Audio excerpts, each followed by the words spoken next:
And I mean, this is a continuation. This is a call for the protesters directly to the Trump administration. That is what this is directed as. Even the No Kings, that is alluding to people feeling that the president has treated his presidency as a king, that everything that he says is gone.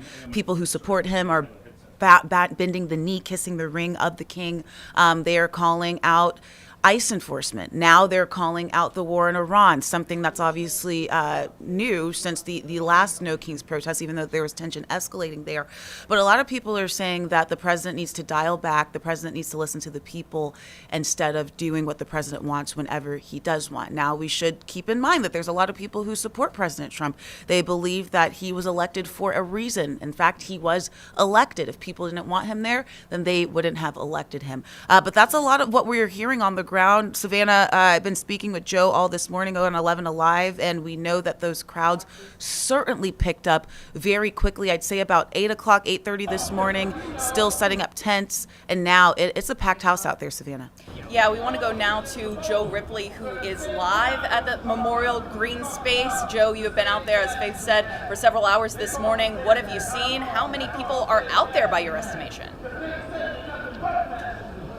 Yeah, so Faith and Savannah, thousands of people have gathered, and they continue to gather by the minute here at the Memorial Drive Greenway, right in front of the Capitol. If you're familiar, at the intersection of Martin Street and MLK. Let me step out so you can see what we are seeing behind us. The group of people, thousands of them here for this No Kings protest, the third one since President Trump took office for his second term.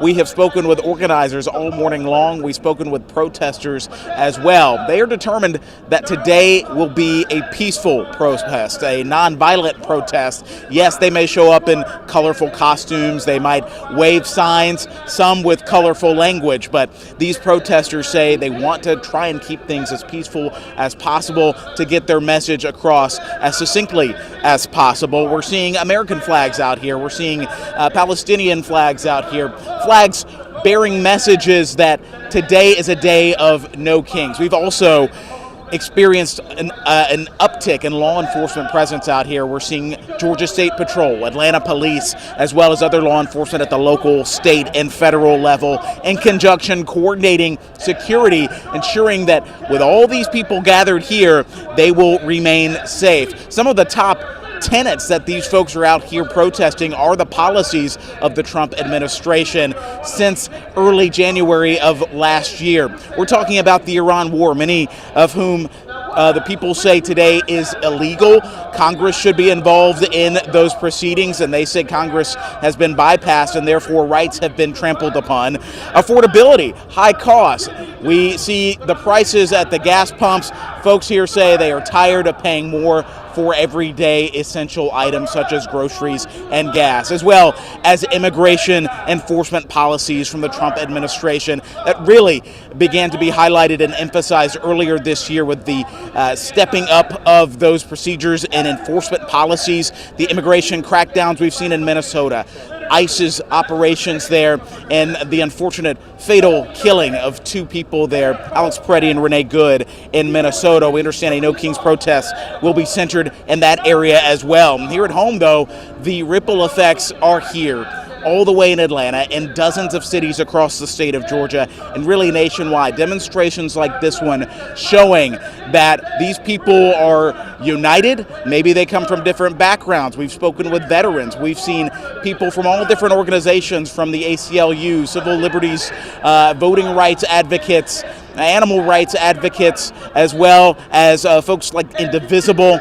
We're hearing right now from black advocates, black voting rights advocates, and the plan is for protesters here at the Memorial Drive Greenway to march from where we're standing now, come up on that bridge of MLK, if you're familiar, right next to I-75, 85, the connector there, and then to march up this hill and straight to Liberty Plaza. We have another crew there as well. Cody Alcorn is monitoring conditions down that way, but this road really marked with law enforcement. They are really everywhere you look if you look closely, but the plan is to walk down this bridge to Liberty Plaza in front of the Georgia State Capitol. After these few speeches wrap up here, there will be another rally that we are anticipating at Liberty Plaza. Among those speakers, Senator Reverend Raphael Warnock is expected to be here today. He has spoken at past No Kings protests, and he is expected here today among a bevy of other speakers with some local flavor that have ties to Atlanta and the metro area. After the events at the Capitol, Liberty Plaza, it's expected that the protesters will march back down here to Memorial Greenway, after which they will disperse. We will be here all morning long and throughout the afternoon bringing you these live pictures as you can see what we're seeing in real time on the ground. This No Kings protest, again, the third since President Trump took office. Faith in Savannah, it is a sight to behold. This is the response here from the Trump administration, from several of the policies. We have not seen any counter-protesters as of yet, but it was expected as many as 30,000 people could show up here today, to Indivisible, one of those organizers of this No Kings protest. As folks continue to arrive here, some just getting on the scene, you can see cases of water that are being handed out as folks stand here in the heat of the day. It's a little blustery out here. The wind is whipping, but these folks are not deterred. They are bringing their signs. They are bringing their T-shirts, some with, again, colorful language, and we will try to avoid those images, but you can see behind us just how passionate, how strong the folks' message here is. And this is not just about today. Organizers have told us, Faith in Savannah, this should last longer than today. They expect this is a first step, showing up at this protest, but after today, they want people to really get engaged and participate in some of those local grassroots organizations to spread the message further, and of course to vote in the next election, the midterms, just a few months away, with those primaries here in Georgia coming up in May. Yeah, Joe, let me ask you a question. I think the picture that you're painting is a protest with very broad goals. We're saying words like the Trump administration. We're talking things like immigration, foreign policy, environment, healthcare. I mean, based on the signage and the discussions that you're having with organizers, what are some of those main concerns, or is it really all inclusive?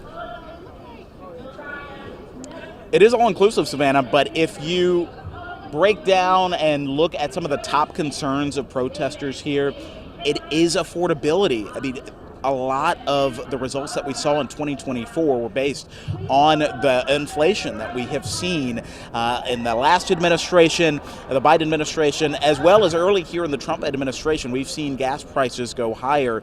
The inflation numbers predicted to be over 4%, where the Federal Reserve expects those numbers, wants to drive those numbers closer to 2%. So costs are still high. People are feeling that the most, right, in their pocketbooks at home, those everyday issues. But we've also seen a lot of signs here regarding ice, the metaphorical ice melting.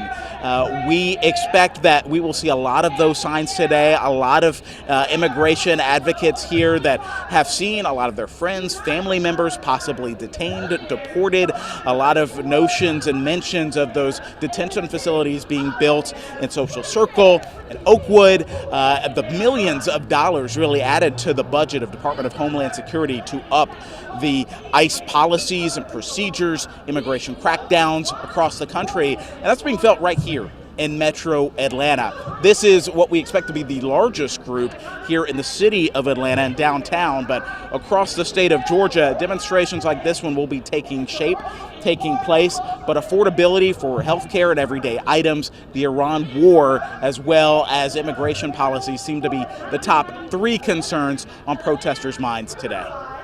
Joe, one more question for you. Some people might look at this and say, why are you guys out there? It's a nice Saturday. I mean, the guy's, he's not doing that bad of a job. It's going to be fine. Like, why are you all out there?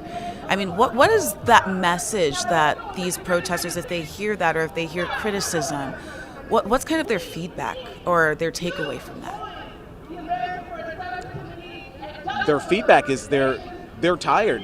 People have been telling me that they have seen their rights trampled upon. That may look different for each one of these people out here today. There are some people maybe sitting at home watching this thinking, what are those folks doing out there on a beautiful, bright Saturday morning, spending their time with these flags and dressed up and meeting together in protests of the Trump administration. But these folks will say they are exercising their First Amendment rights. They will tell you that at the end of the day, it comes down to their message, standing up for what they believe in, and for them, this is not too much of a struggle to come out here and really fight for what they believe are their rights as Americans, to fight for the Constitution, with the United States celebrating its 250th birthday anniversary later this summer. This is just a taste of the folks nationwide coming out to speak their minds in a very passionate way. We can kind of hear the swell of emotion coming from the podium behind us as more people continue to gather here, Savannah.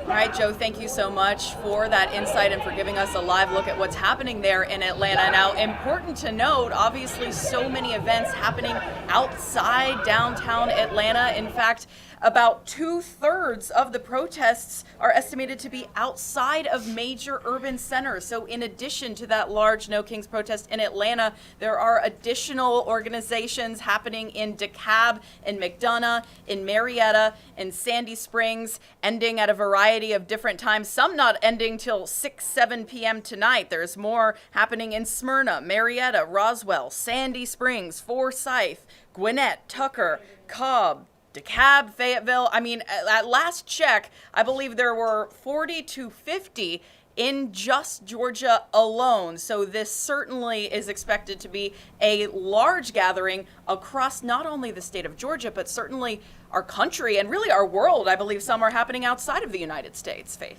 That's right. And we actually have somebody who is quite the expert on all of these demonstrations. That is Thaddeus Johnson, professor and former law enforcement officer himself and friend of 11 Alive. Thaddeus, thank you so much for being here. We love when you pop up on the stream because we know we're going to learn a whole lot. So we want to get right into this conversation with you for everyone watching. This is the third No Kings protest that we have seen across the country. We've been explaining it to our viewers that the people that are coming out to these protests largely are against the Trump administration and what he's doing. We know that this all started off largely with ICE enforcement and demonstrations that we're seeing. Now it has really expanded into a variety of issues that people have. But Thaddeus, I want to just get your initial thoughts on this, the power of protest, what we've seen in years past, and what impact we could see today. Yeah, thank you both, Faith and Savannah. It's always great to be here with you all. And I think, protests are such a vital part of American democracy. Oftentimes people will say, well, why are we out there? We're wasting our time.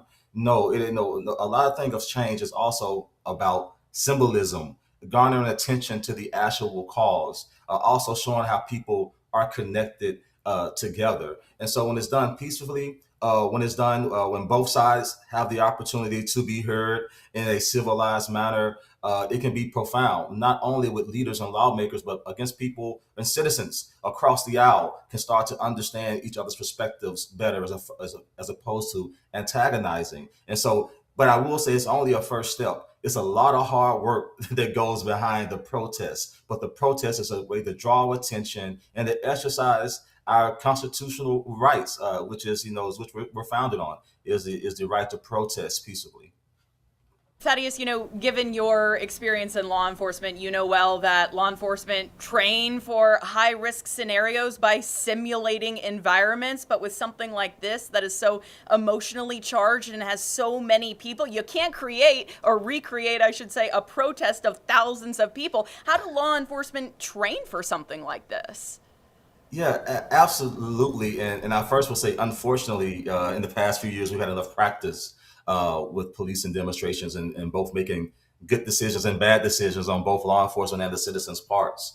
I will say there are some best practices and things to think about, right? We have to also know that it's a layered approach. And it's so difficult. And it may be a large gathering in Atlanta and a much smaller one in a rural area, but those things still apply. You have to start coordinated with the organizers. And the No Kings protest organizers have done a great job of working with local law enforcement training their volunteers to de-escalate, but you still want to have standard patrol. You want to have uniform patrol. We don't want to see officers coming out on the get-go with riot gear, right? We have to understand that this is not a criminal event. This is a democratic type of event. And law enforcement, we have to also, even though we're dealing with these particular areas where protests are dealing with, we still have a broad city and area that we have to keep safe. And so we really have to manage overtime, have to manage shifts and all of those operational aspects. And then you start thinking about, right, there could be fights. What are you looking for? There could be medical issues. Do you have evacuation routes, right? Do you have counter protester separation? And unfortunately, given these times, what's going on around us, do we have suspicious package protocols and a quick targeted response if one person or a small group tries to turn a peaceful event into something that's more dangerous? And so it's a lot to consider about being actionable, but also how does this look? And how can we keep folks safe without impinging on or infringing on their constitutional right to protest?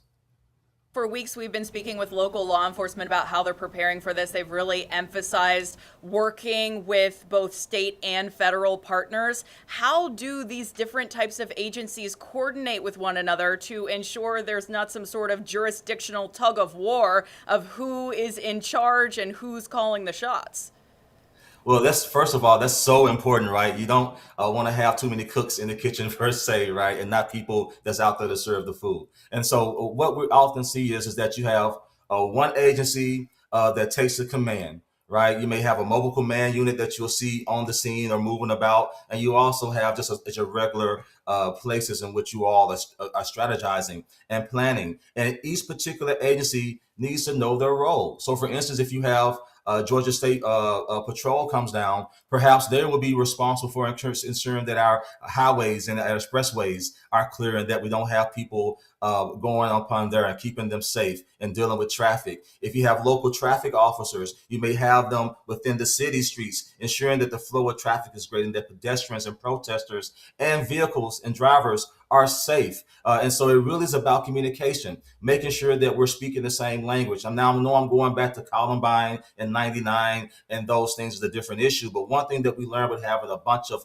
agencies come in together is that people were speaking different language on the radio, and they're speaking, and it causes confusion and it causes delays in response and keeping folks safe. And so the one thing I will say is most agencies use plain talk. We talk plain English. We don't use code words because that's universal across there. So really communicating, having a chain of command, who's responsible for what, and having a defined understanding of the contingency plans and egress and ingress of how to get in and out of places is so vitally important because it can bring confusion, and confusion can mean that it can get dangerous for citizens and officers. You know, Thaddeus, we were listening into a live press conference at the Atlanta event this morning from Indivisible, Georgia, and someone mentioned something I want to ask you about. They said that there is a concern about law enforcement surveillance that they have. I mean, concerns have been raised about flock cameras, for instance, being used to track license plates, to keep a database of protesters, for drone footage, identifying protesters, even with facial recognition. Now, without getting too, conspiratorial here or anything like that. I mean, is that a legitimate concern, and how do law enforcement balance that? Well, I do think that if there's a concern, it's not really local law enforcement, which I see the concerns being addressed. And I think that's even if you want to fold that into reasons behind the protests, is federal actions, right? We've had those issues, but more recently with the ICE events and protests, it's been worry about federal officers using surveillance, facial recognition technology. We hear about that even in the ICE enforcement operations and using these things, what I would say, without guardrails. And so we have to be very mindful of, and the cities are very mindful of, and have tried to appease some of the concerns that people have and letting them know that we're not doing this. But there are some concerns on the federal side. There's some concern about people actually being prosecuted for being involved in anti-ICE protests. And so that concern is really real. But the cities generally control these cameras and how they're used. One issue is that we oftentimes don't know who controls the data. Does the police department control our images when they're taken, even not in protest, but just in everyday life? Or is that controlled by the companies or the vendors in which provide us with these technologies? And so, you have to have transparency about those things. And you do have to be concerned about that in general. But I have not seen any rumblings, at least from local police departments, that this would be an issue. And particularly in Atlanta, that's not something that I've heard rumbling. But it's something to be concerned about, not just in protests, but I think understanding our images, understanding where that data is being stored, and understanding our surveillance and our rights about surveillance is something that we should always be mindful of, and not just in these particular situations. Yeah, that's good perspective, Thaddeus. Back in June, we saw No Kings protests happen in Atlanta and across Georgia. We know in DeKalb County, there were at least 8 arrests when protesters moved from sidewalks into roads. After those arrests and just overall with how protests were handled across our state, what do you think the lessons learned were for law enforcement? No, I think the one thing that law enforcement learned was that, and maybe there was a lot of residual psychologically and operationally left over from the George Floyd conflict and how we perhaps came out and engaged our civilians in that, but also in the behavior of our civilians as well. And so I think law enforcement has learned that we don't have to come in with a SWAT team or come in with riot gear and tear gas. We need to coordinate better. We need to make sure that we stage and separate counter protesters. We need to make sure that we also make clearly where the route is and provide warnings and de-escalate and make engaging people the very last thing. When something starts up in the crowd, don't criminalize the whole crowd and overreact. Have special people, designated people to go in and pull out those bad actors and allow those others to continue in the protest. But I also think, and I will promise to shut up, I also think that the citizens have learned as well, that if we work with police, the police are not against us, right? They're part of the community. They have the same constitutional rights that you have and don't want to infringe on them. But you cannot walk out into the traffic way. You cannot antagonize police and be disorderly. So it's reciprocal. And I think what we've learned is a mutual respect between civilians and protesters and our police departments, and understanding that we don't have to come in with a militarized force. We can be more civilized, be more targeted, and use greater intel and do a better job preparing beforehand for potential contingencies. And I do think that this is a little bit different than some past ones, because at least now police are not the target per se of these protests, unlike it was in 2020 and those much earlier ones before the No Kings. And so I think from all of those lessons, we've learned that there's a relationship to be had and that both sides have a responsibility to ensure that everybody goes home safely. Thaddeus Johnson, thank you so much. Senator Raphael Warnock has just taken the podium in Atlanta. Let's go ahead and listen in. We have dignity, right? Yeah. That we have value. Yeah. And I have to say that as a pastor, part of what pains me in this moment is that too often it is religious voices that are among the meanest voices in our country.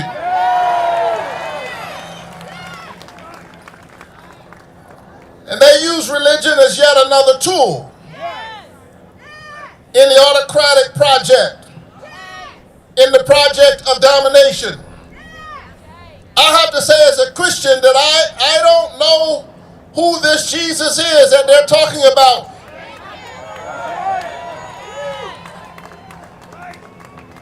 I've read the Gospels my whole life. I do not recognize this racist, sexist, homophobic Jesus who hates the poor.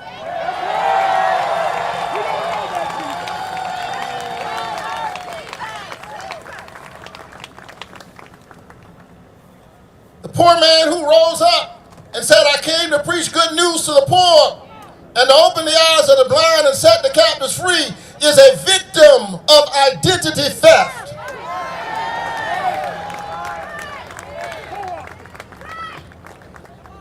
So when you see me stand up, know that I stand under our laws and in my faith.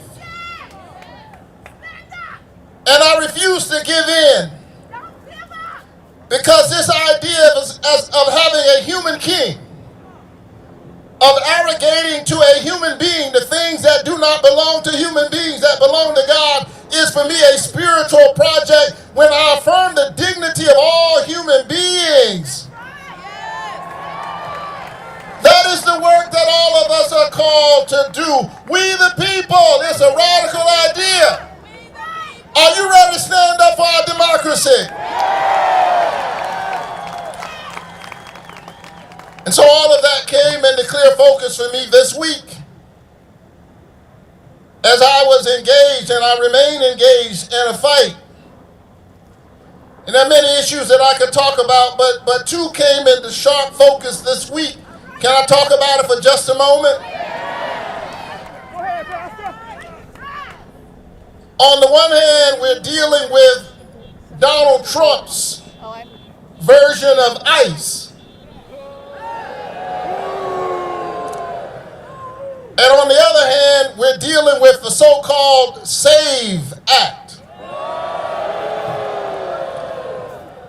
And I want to thank you, Georgia, that because you elected me, I have the high honor of speaking for you. And I want you to know that I've been on the floor of the Senate all week fighting Donald Trump's ICE and fighting the SAVE Act.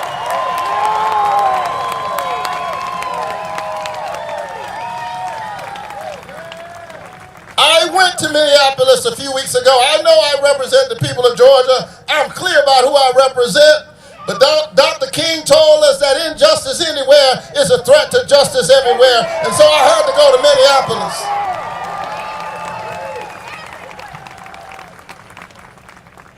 Because what they were practicing there, they intend to export it all over our country.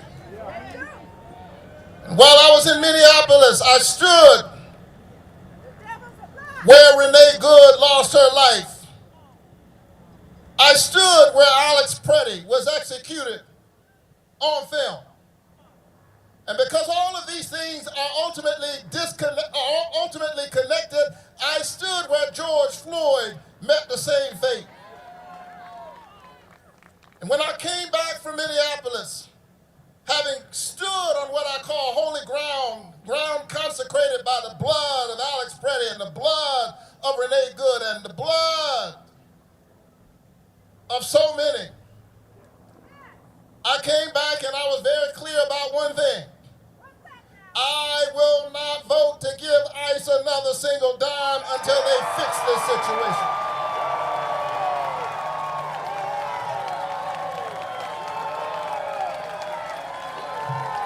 I will use all of my powers to hold them accountable.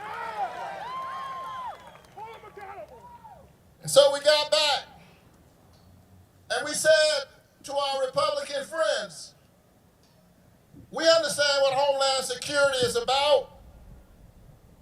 The Coast Guard is under Homeland Security. FEMA is under Homeland Security. All of these things are under Homeland Security.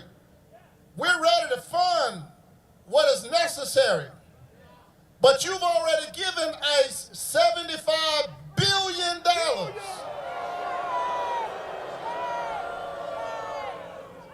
Let me put that in perspective for you, my beloved. When they gave ICE $75 billion, billion with a B, in the one big ugly bill, they made ICE bigger than the Marines. Think about that. They made ICE bigger than the Marines. They made ICE bigger than all the other federal law enforcement entities combined. ICE is bigger than the FBI, the ATF, the DEA, the U.S. Marshal Services combined.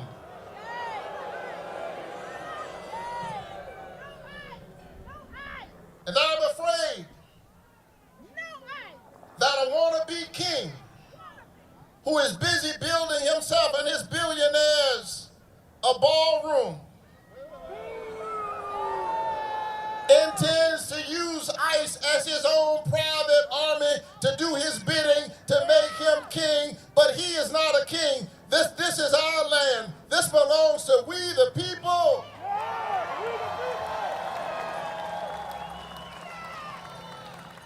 And these powers that he arrogates to himself, these buildings that he tries to put his name on, these things no longer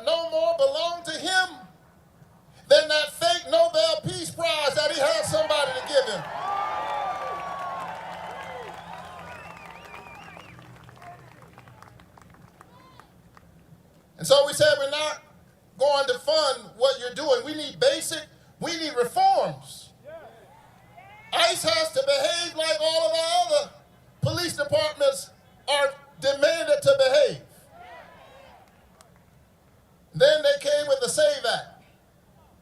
The SAVE Act is not about saving our democracy, it's about saving their power at all costs. Donald Trump said this is his number one priority. Why is it his number one priority? Because he knows that the American people are sick and tired of him, and we intend to hold his foot soldiers in Congress accountable come November. You are going to hear from the people come November. Are you ready to raise your voices come November?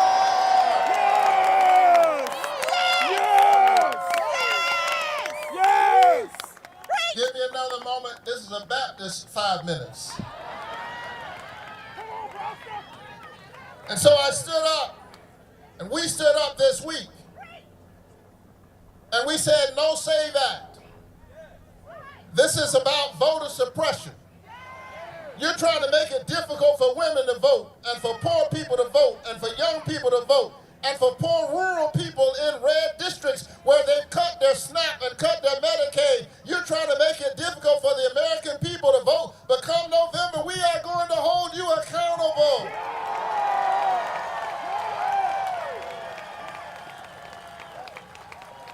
And so that's the work, my beloved, we must do. And as I close, nobody believes a Baptist preacher when he says, as I close. We usually have 4 or 5 closings. I only have one. All right. Take your time. But you know, I'm Georgia. That's right. I grew up in Savannah. My dad's from Burke County. My mama's from Waycross. I like to talk about Waycross, Georgia. You know where that is. It's way across Georgia. I spent summer days and nights with my grandparents, and I remember being with my grandmother in her garden in Waycross, Georgia one day. We were moving around her garden, and we looked up, and a snake was moving around in the garden. And I was a 7-year-old kid, 6 years old, whatever age I was, and that snake made me nervous. Grew up in the city, wasn't used to seeing that. My grandmother, strong woman that she was, it didn't even faze her. She just took an axe and in no time flat, she said, boop.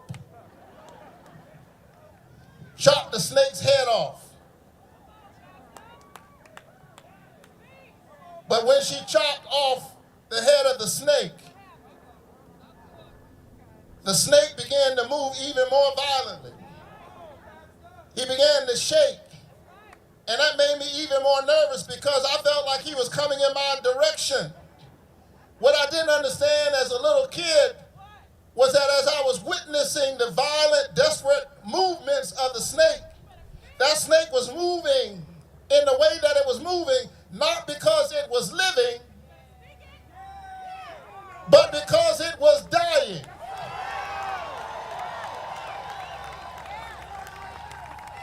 That's why they elected Donald Trump in the first place. He represents the violent gesticulations of an old order that is destined to die. The moral arc of the universe is long, but it bends toward justice. Evil always goes too far and has within itself the seed of its own destruction. Truth crushed to earth will rise again. It's our job to stand up and be that truth. Are you ready to be truth? Are you ready to be light? Are you ready to stand together? Are you ready to fight together? Are you ready to vote together? Until we win, we the people. We the people. We the people. We the people. We the people.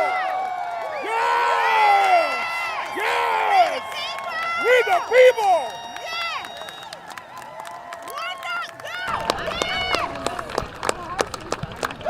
Y'all, let's give another round of applause to our U.S. Senator, Reverend Warnock. And indeed did he preach. All right, y'all. We got one more speaker to bring it home. All right, so you're just listening live into Senator Raphael Warnock taking the stage there, speaking on the No Kings protest, also speaking on his trip to Minneapolis after we saw the shooting deaths of Renee Good and Alex Preddy, really speaking against what the Trump administration is doing and saying that he is going to use his vote to make sure that ICE is not funded until they change things around Savannah. Yeah, Minneapolis expected to be really an epicenter for the No Kings protests today. More than 3,000 organized protests expected to be happening across the United States today. And of course, many here in Georgia, we've been asking our local law enforcement what they are doing to prepare. When you're looking at the size of these crowds on your screen right now, they are massive, and law enforcement have been called in. They are coordinating with state and federal leaders even to make sure that today goes peacefully. We have a statement from the Atlanta Police Department to read to you as well. APD tells us the Atlanta Police Department remains steadfast in our duty to safeguard the constitutional rights of all, including the right to protest and assemble peacefully. The Atlanta Police Department asks all participants to exercise their rights responsibly by remaining peaceful and complying with all applicable laws and lawful orders. And Faith, you know, we have seen No Kings protests happen in Georgia and Atlanta before. This is not unprecedented, and really historically we haven't seen many arrests other than what I had referenced earlier in our interview with Thaddeus Johnson, those arrests happening in DeKalb County when protesters moved from the sidewalks onto the roads. You know, law enforcement said it was more a protective measure. So there's no indication, of course, that this would turn on, you know, violent or anything other than peaceful in any way, but definitely you have to have that preparation in place. Absolutely. And I think the timing of this also says that organizers plan for, I mean, it's 11 o'clock in the morning. It's not 11 o'clock at night, right? So the organizers planning this early during the day in hopes that, you know, it's the time is early. The demonstrations can take place throughout the day. So by the time that sun is going down, things can wrap up. And then you're not seeing any tension with police, with curfew issues or things like that, like we saw back in 2020 during the George Floyd demonstrations. A lot of that, the violence, a lot of that taking place at night, if you remember. So this timing is a really big thing here too. But ultimately, the organizers, they're just hoping that the participants, like you were saying, Savannah, everybody's coming out there. They have programming. They have people speaking. I mean, you have a senator, U.S. senator, that's taking the stage. These are organized events. This is not something that somebody just threw together 20 hours ago. This was something that people had to plan, organize, get permits, and they are hoping that their voices are heard in a peaceful manner. We do know that police are on standby in hopes to make sure that everyone out there is protected, Savannah. Yeah, and Faith, you know, to that point, this is not a 10 to 1 p.m. thing only. That's the Atlanta event, but other events are going later. Smyrna's happening until 5 p.m., Swanee's until 6 p.m., so it is a challenge for law enforcement. Let's get now to our Cody Alcorn, who I believe is near downtown Atlanta. Cody, you are also monitoring how things have looked in Atlanta. Tell me what you've seen from your perspective and what insights you have for us. Yes, Savannah and Faith, we're actually here at Capitol Square at MLK Jr. Drive. So the greener is just over on the other side of the connector. The march will be heading our way here in the next 10-15 minutes. The Capitol behind me. And yeah, you've been talking about the police presence. We have seen a lot of APD out here. They have their bicycle police out here. Also, Highway Patrol is out here, Capitol Police. But very big presence here. They want to make sure people know they are out here. But things have been peaceful. People are still making their way over to the Greenway where you saw Joe Ripley just a few minutes ago. But everything is pretty peaceful. We have a few counter protesters out here, but for the most part, people are enjoying this beautiful morning here. As far as a number, I can't put a number on that, but there are several hundred people out here, well over 1,000 that we have seen just walk by us. We are expecting them to walk down MLK Jr. Drive. They will make a left up here in front of the Capitol and circle back around and go to the Greenway. Now, people are set up along the area with their signs. There are people dressed up out here. It is pretty entertaining sometimes to see some of the costumes, some of the signage, pretty unique as well. But so far, things are good. Again, you just heard those speeches. That's what's happening over on the Greenway. We are expecting the march to start soon. afternoon. I know in the past they've marched to the immigration office, but this one is basically just going to go just under a mile. They're going to wrap around the Capitol, end up right back at the Greenway. But I can tell you, if you are heading downtown, they will start closing these roads. So right here around Grady, MLK Jr. Drive, Capitol Square, over to the courthouse, this area will be closed just to make sure those marchers are safe and to stop traffic, of course. But there is a huge operation here. APD does have plenty of police out here. They've been planning for this. They don't expect any issues, but again, it's also to keep these marchers safe as they are coming through here. There's a lot of traffic as well. Some people don't even know this is going on. People have stopped here. Hey, what is all the noise over here? So there are people that don't even know this is happening. So that is one thing. They are just out here to protect people who are going to be marching here in the next few minutes. This earlier, he has also been live in Atlanta, but it does seem like the goal of this protest is so broad. We just saw that image of, President Donald Trump in character, kind of being characterized as this king, as running a regime. Now, GOP leaders have called that, in some cases, obsessive or over-exaggerated, and it does seem like there are so many issues at play here, from immigration to voting rights, civil liberties, economy, healthcare, education. Do you get the sense that there is an overwhelming focus from the people organizing in Atlanta, specifically from the people that you've spoken with today and the signs that you've seen, things like that?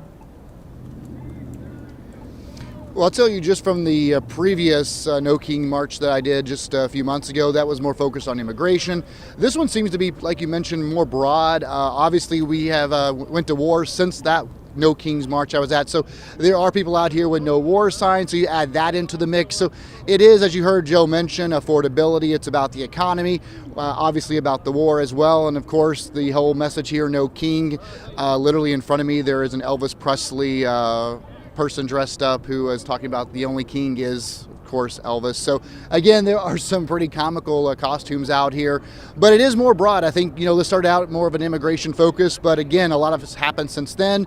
The price of gas has gone up. Of course, now we are at war, and that's what I see a lot more at this demonstration.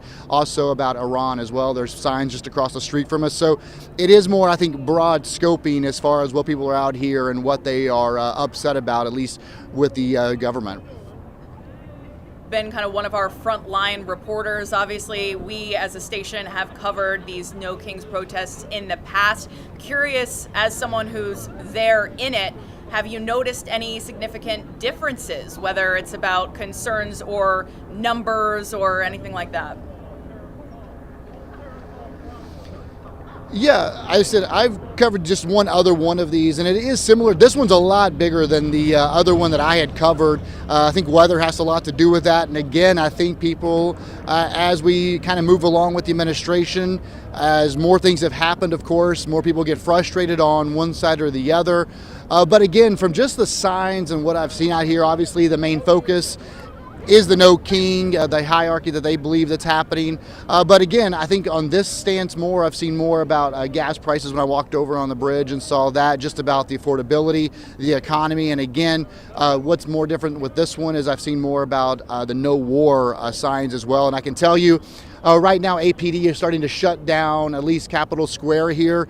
So it does appear that this march is about to get underway. We do have the Highway Patrol now starting to move a little bit, and we will turn the camera around eventually once they start making their way over the bridge. We are just on the other side of the connector. So once this thing starts moving, we will definitely start talking with people as they walk by us and get more of a perspective. A lot of people just kind of rushing by us, wanting to get down to the green space to get kind of in on the action happening there. But as you mentioned, I think they're on their last speaker.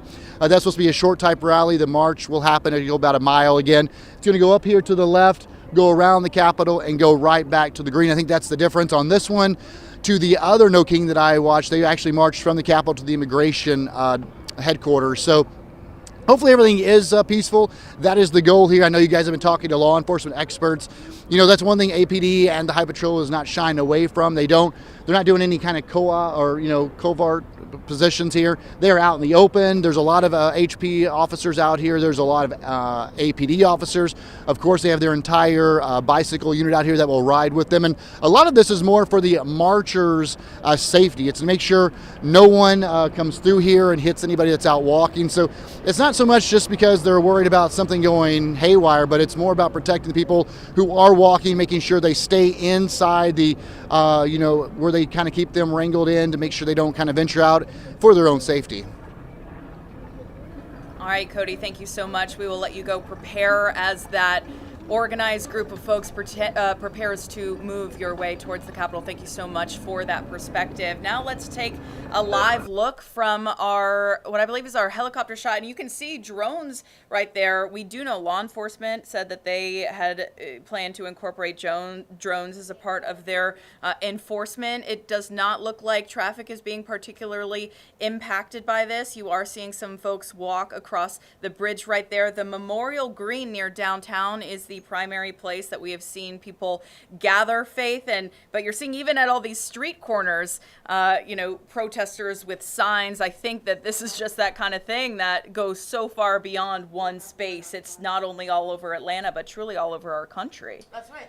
And I think that's important to emphasize is that no matter, we're talking about a handful of demonstrations that we have gathered, that we have our reporters at, and that we're monitoring. But I mean, you're talking grassroots. We've seen it at high schools with the different walkouts. We've seen it with different community organizations and churches. So you could potentially see, people in support and potentially some counter protests pop up throughout the day as we continue to monitor the major organized protests. But we do know that the main demonstration, at least here in Metro Atlanta, is going to be downtown, which is where we do have our Joe Ripley, and we also just heard from Senator Raphael Warnock. Joe joining us live. Joe, we heard that you were trying to speak to Senator Warnock. Were you able to actually speak with them?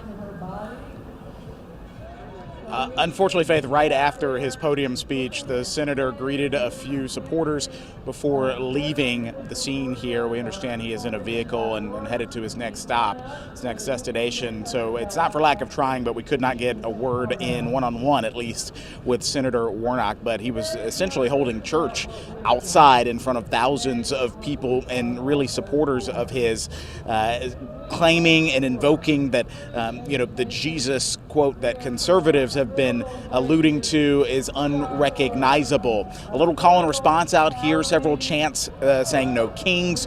The senator also invoking civil rights leaders like Martin Luther King Jr. In his address to the crowd today. Take a listen. I've read the Gospels my whole life. I do not recognize this racist, sexist, homophobic Jesus who hates the poor.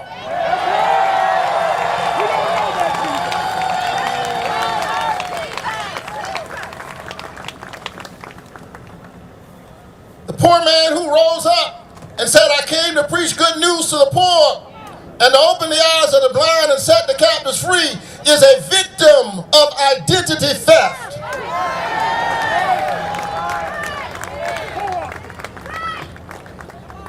So when you see me stand up, know that I stand under our laws and in my faith.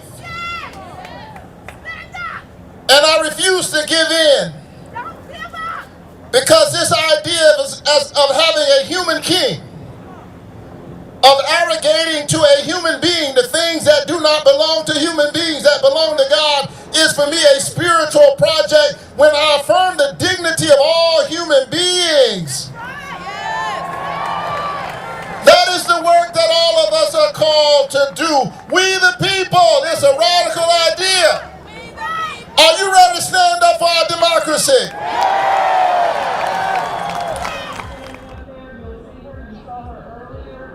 And that really encapsulates the theme here of this No Kings protest, as well as the remarks given by Senator Reverend Raphael Warnock, that it is about we the people and not any one person, man or king, if you will, in particular. And so let me let you hear a little bit of this chant here. So they were just chanting No Kings there, as you see thousands here gathered at the Memorial Drive Greenway. But back to the senator's remarks there, Senator Warnock was saying he would not vote for another dime to fund ICE until the SAVE Act is dropped and ICE reform happens. We know this has been a partisan political back and forth, if you will, in Congress. It has led to a partial government shutdown that has led to long lines at the airport because CSA workers aren't being paid. As you see, protesters here in the thousands start to mobilize and move towards the rally point at the intersection of MLK and Martin Street here. They plan to march about 3/4 of a mile down to the Capitol, where you heard earlier from my colleague Cody Alcorn, who has been monitoring conditions there. A lot of folks are going to be starting to head his way after getting a little riled up here, and you can see folks waving flags, carrying signs, some dressed in costumes. I understand the frogs that you are seeing around alludes to the president's remarks on the campaign trail a couple of years back when he alluded to people in Minnesota. He claimed that they were eating cats and dogs, and so I'm not exactly sure how frogs came out of that, but that's the notion here. So if you see those frog costumes or frog hats, that's what that's all about. Senator Warnock, though, really put it this way. I want to quote this. This is a direct quote from the senator. He said, "President Trump represents violent gesticulations of old order destined to die." He said the backlash that we are seeing at the federal level is a result of power slipping. He says that power belongs to the people, that democracy deserves not to die but to live, and that this is the demonstration that is making it so. We are seeing political candidates as we speak out here. Jason Estevez, a Democrat running for governor here in Georgia, is just one of multiple lawmakers here and aspiring lawmakers when it comes to political aspirations. And as you see the lawn starting to clear out here, these are folks, again, heading up to the rally point at the edge of the Memorial Drive Greenway as they head towards that intersection and eventually heading to the Capitol, the Liberty Plaza, right out front of the Capitol, for another rally there. And then after that, they will make the trek back here, at which point they are expected to disperse. It has been a couple of hours now of folks coming out here, and it seems like there are folks everywhere lined up on the bridge of MLK looking down with signs saying "No Kings." You've got this lawn filled, jam-packed full of people, some of whom have been to previous No Kings protests either back in June of last year or in October. We have gone over some of the themes of today's No Kings protests, a lot of which have centered around the fact that democracy deserves to live on instead of die, that the people deserve more power than one single person. The war in Iran, also one of those top themes. Affordability, the high costs of living. People here say they want something to be done about inflation and immigration policies and enforcement. They say they want reform. They want it now. So we are going to continue to monitor things out here on the lawn. But as you can see, there is no shortage of people coming with their kids, with their pets, trying to make this statement that America deserves no kings at any level. We'll leave you with this shot here, but guys, it is expected to be a full afternoon of protest here in downtown Atlanta, as well as across the state of Georgia and across the country. Joe Ripley, thank you so much. We can see people moving off of that lawn, the green there, and let's take an overhead look of that march that is now officially overway. These No Kings protesters gathering, and this event began at 10 a.m. this morning. Now people mobilizing, taking that 0.7 mile march to the state capitol. You can see folks flooding into the streets there, law enforcement dotting the sides. They have been preparing for this for weeks to make sure that everyone stays safe and that this all remains peaceful. Of course, so far from what we've seen, it all has been. Folks moving slowly. This march, Faith, probably going to take 20, 30 minutes at least to do that 1 mile march. We know they're going to kind of do a loop around at the Capitol and come back. But really seeing that overhead shot of how many people are here, I would say it's safe to estimate thousands, would you say, are gathering Absolutely. here in Atlanta as just one of what is anticipated to be more than 3,000 No Kings events across the nation today. It's really incredible, the aerial images, and thanks to the 11 Alive Sky Tracker getting us this viewpoint, because you can see that those crowds slowly moving, as Savannah was saying, along that protest route that is scheduled. But I mean, just incredible images seeing how many people come out. You know, Savannah, the weather is helping. The weather, you know, if we had a bad rain day or if it was cold or too hot, it could prevent people from coming. But I mean, these are really perfect conditions that we're seeing today. So that means the sun is out, people are motivated. You hear the emotion from what Joe was articulating from the crowd. You heard Senator Warnock there. So a lot of people right now, they are, and you're coming off of a spring break, you know, for some students out there, parents also getting a break if they want to be out there as well. It's a weekend, it's a Saturday. So when they say, the organizers say this could be a record-breaking crowds, I believe them. And that's, I mean, you see it right here in Atlanta, and this is just one of very many demonstrations setting to take place. But those crowds are moving. They are on their way, and they will continue on as we continue to monitor this. Yeah, it looks like they've paused right now. Maybe they're, yeah, this is a good shot right here. You can see they're being kind of stopped or paused by those folks in the reflective vests, maybe to kind of make sure everyone is all gathered and that they're moving in a organized way that is in accordance with what law enforcement is hoping for. You can see kind of in the foreground of this shot here, law enforcement on motorbikes waiting to lead that crowd down this closed highway up to the Georgia State Capitol. We know this is just one of many of these events happening across Georgia today. In fact, roughly 2/3 of these protests expected to be outside of major urban centers. We're focusing on this one because it's happening now live as we speak and because it is expected to be the largest in Georgia, but they are certainly gathering. And I think, Faith, also of note, and something I've been paying attention to, is the demographics of this crowd. We're seeing everyone from elderly adults in wheelchairs to babies and children. I think all, races, so many folks coming together to organize. Wow, look at that. Look at how many people are organized in Atlanta right now. So many people haven't even gotten onto the road yet. That's likely why they're stopping them there in the front now, to make sure that everyone is kind of together and prepared to walk together. It's also important to note that this is not a disruption of traffic. This was something that was organized. This was agreed on upon, it had a permit from city leaders, unlike what we saw last summer with that demonstration when they were rumored to walk up onto the ramp for the freeway. Some people say they weren't going to do that, but we did see a scuffle with tear gas and things. What you're seeing right now, these images, this was organized. This was something planned. This was something that, the organizers came together with the police and with the city to do. It's also important to note that this is one of the first demonstrations that we are seeing today in Atlanta, one of the earliest, starting at 10:30. Our Joe Ripley on the ground right now speaking to one of the protesters. Let's go ahead and take that live. Oh my God. One thing, the loss of democracy and the loss of women to have the ability to have control over their bodies, and ICE.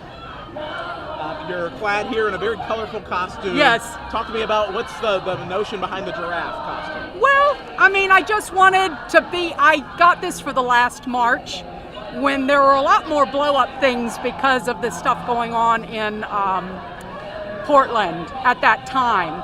So, I don't know, I like giraffes. It's whimsical, it's fun, it just makes it, light in when things are not so light. What makes this protest maybe different from the ones you've attended in the past? Well, I think the horror has been stepped up.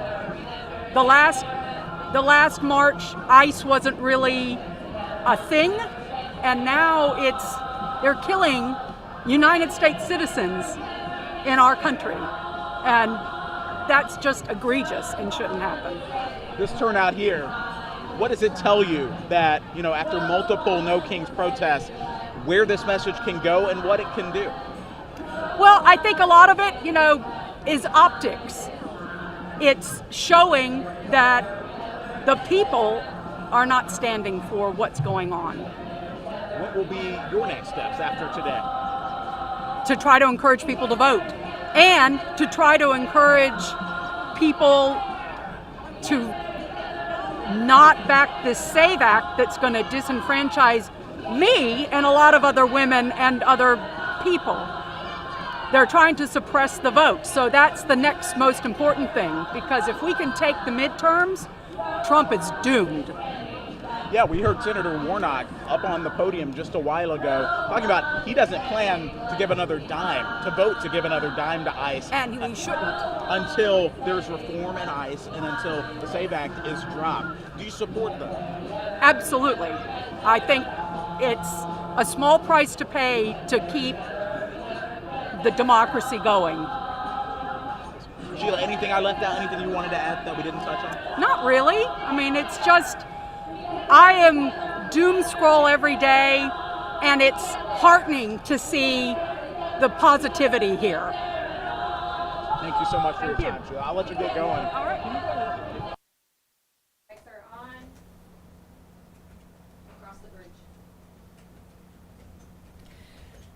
You are seeing live pictures right now of people marching in downtown Atlanta, starting at the Memorial Drive Greenway, where we just heard from Joe Ripley speaking with protesters. It looks like the last of the protesters are moving out from where he was, where that organized march began, and now thousands of protesters at this No King's Day gathering. It looks like they have just begun to march. You can see law enforcement right there in the front preparing to lead these thousands of protesters up to the Georgia State Capitol. It will be about a 0.7-mile march. They're going to do a loop around and come back. But this faith truly is just really such a large amount of people in downtown Atlanta. We have seen No King's protests in Atlanta before. This seems to be a bigger crowd than what I've seen in the past. Absolutely. I would agree with that. I think it's the timing. You're coming up, like I said, beautiful weather, spring break ending for a lot of people. So people are in the mood really to be outside. But other than just, good temperatures, I mean, you hear a lot of emotion. Mm-hmm. People, at least the protesters that are out here, they're saying that they are fed up with what they're seeing with the Trump administration. They're fed up with the war that they're seeing in Iran. They're fed up with the ICE enforcement that they believe is targeting Americans and people who are maybe undocumented in the country, but acting, within lawful means and just being taken without having basically taken first, questions asked later. People are fed up with the prices, the cost of gas, the cost of food. So you're having all of these things really combining to an organized protest, which is the No Kings Rally. This is the third No Kings Rally that we've seen, the first taking place last summer, shortly after the president started his second term. And what you were mentioning before, we have not seen any on camera yet, but you also have to know that there's a whole nother side of the country who agrees with what President Trump is doing. They agree that the ICE enforcement is doing their job, and we potentially could see some counter protesters, other people who are demonstrating saying, hey, the president's doing a good job here. You all are just not seeing it the right way. We have not seen that yet, but of course, when we do, we'll bring it to you. And of course, we're reaching out. I've reached out to the Georgia GOP. I know that we are slated to have a spokesperson from them come onto the stream soon, as well as other Republican colleagues, to get their thoughts. And as soon as we start getting that feedback, we'll bring it to you. But for the most part, what we're seeing here, and you could actually even see some Republicans in this crowd. That's the other thing. We're in an election year. A lot of the candidates, they're going after people who are not happy with the Republican Party. Maybe they have voted Republican their whole lives. They look to see what's happening in Washington and saying, I don't like it. And then some people don't like Democrats or Republicans. They don't like politicians in general. And they say, we need things to happen. All I care about is my safety, my kids, the money in my pocket. Somebody has to fix this. Well, I mean, to that point, Faith, millions of Americans didn't vote at all in the last election. Yeah. And I have been monitoring social media for statements from GOP Republican leaders, both nationally and in Georgia. And I think so far this morning, they've been notably silent. Perhaps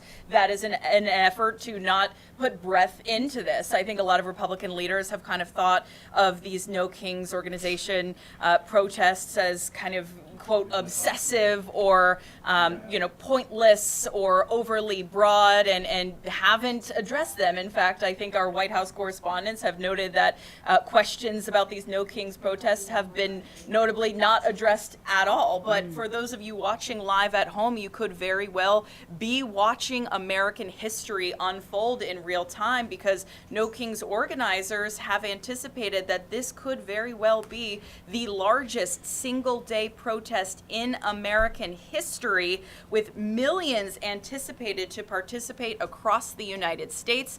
We know there were at least 3,000 events organized across the United States. Faith, you have a statement just in? That's right. I have a statement from Alan English. He is the president of the Young Republicans here in Georgia. He's also a guest on the Georgia Vote.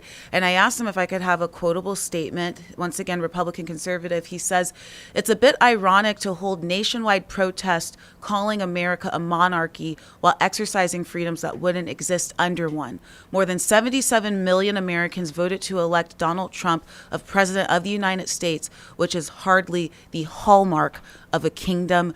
He uses the word kingdom alluding to the No Kings protest. But once again, just a conservative perspective. We'll send this quote to our editors so that they can get this up on a full screen so all of you all can see it. But once again, we are reaching out to get vantage points from all sides during these protests, and that is from Alan English, the president of the Young Republicans here in Georgia. Yeah, I think a lot of Republicans have argued that we are still the United States of America. We are still a democracy. There are still checks and balances in our nation that exist. But there's no arguing that there is discontent among the American people, especially if we're looking at something that could potentially be the largest single-day protest, whatever the emphasis is. And we're seeing folks there who are really harping on, immigration policies and concerns about ICE. We're seeing folks concerned about the cost of living, about the war in Iran. We're seeing so many concerns from different people, and maybe not everyone here has all of those concerns all at once, but certainly discontent exists. And in this live shot right now, we're seeing our Cody Alcorn there speaking with people, and we've seen a lot of emotion today too, Faith. That's right. Do we want to take this interview right now, producers? Cody? Can we hear them? Going backwards. Have you come out to No Kings before? Yes. What's different about this one compared to other No Kings marches and demonstrations you've been to? There's not a lot, actually. Honestly, there's a few more people here today, maybe, but it's been a good showing in the past as well. What would you want people to know that are watching this that, might not be involved right now? What do you want people to know why you are out here, and what's the main goal for what this is about? The main goal is to bring attention to the things that are going on in the country that people are not really paying attention to, trying to make sure that people are paying attention to what the SAVE Act really means, making sure that the legislation that's being passed makes sense. Thank you so much. Appreciate it. Yeah, Savannah and Faith, I'm just kind of walking through. Hey, how are you guys doing with 11 Alive News? What made you guys come out here today? What's the main issue that, caused you guys to come out here and demonstrate? We just don't want nobody taking authority over us. Everybody have human rights, and that's what we out here for. And this is our first. Okay, so we just had a little bit of a looks like a technical issue with Cody Shaw. Obviously, they are, in motion right now with all that live gear. But we did want to address that we did get a statement from the White House about these No Kings protests that was issued on Friday, Faith, as we're talking about, of course, keeping our coverage as balanced as possible in this moment. The White House statement saying, quote, "The only people who care about these Trump derangement therapy sessions are the reporters who are paid to cover them." And that was from Abigail Jackson, a White House spokesperson, according to our management here at the station. So that is up there on your screen right now. Definitely some pushback from state and federal Republicans who believe that this is a demonstration today that is perhaps misleading or exaggerated, and they do believe that, we live in a democracy and those checks and balances exist, but of course within that democracy, the ability to gather and protest. That's right, and we have Cody Alcorn again down on the site. Let's take a listen into his interview. It's just so much corruption in general, so I want to see a change all over the board. Thank you so much, appreciate it.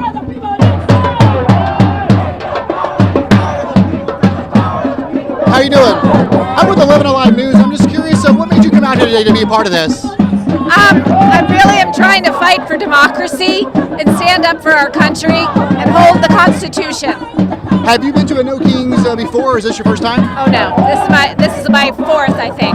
I've been to all of them. Is there anything different about this one compared to the other ones you've been to? I'm hoping it's bigger. Hey, thank you guys so much. Appreciate it.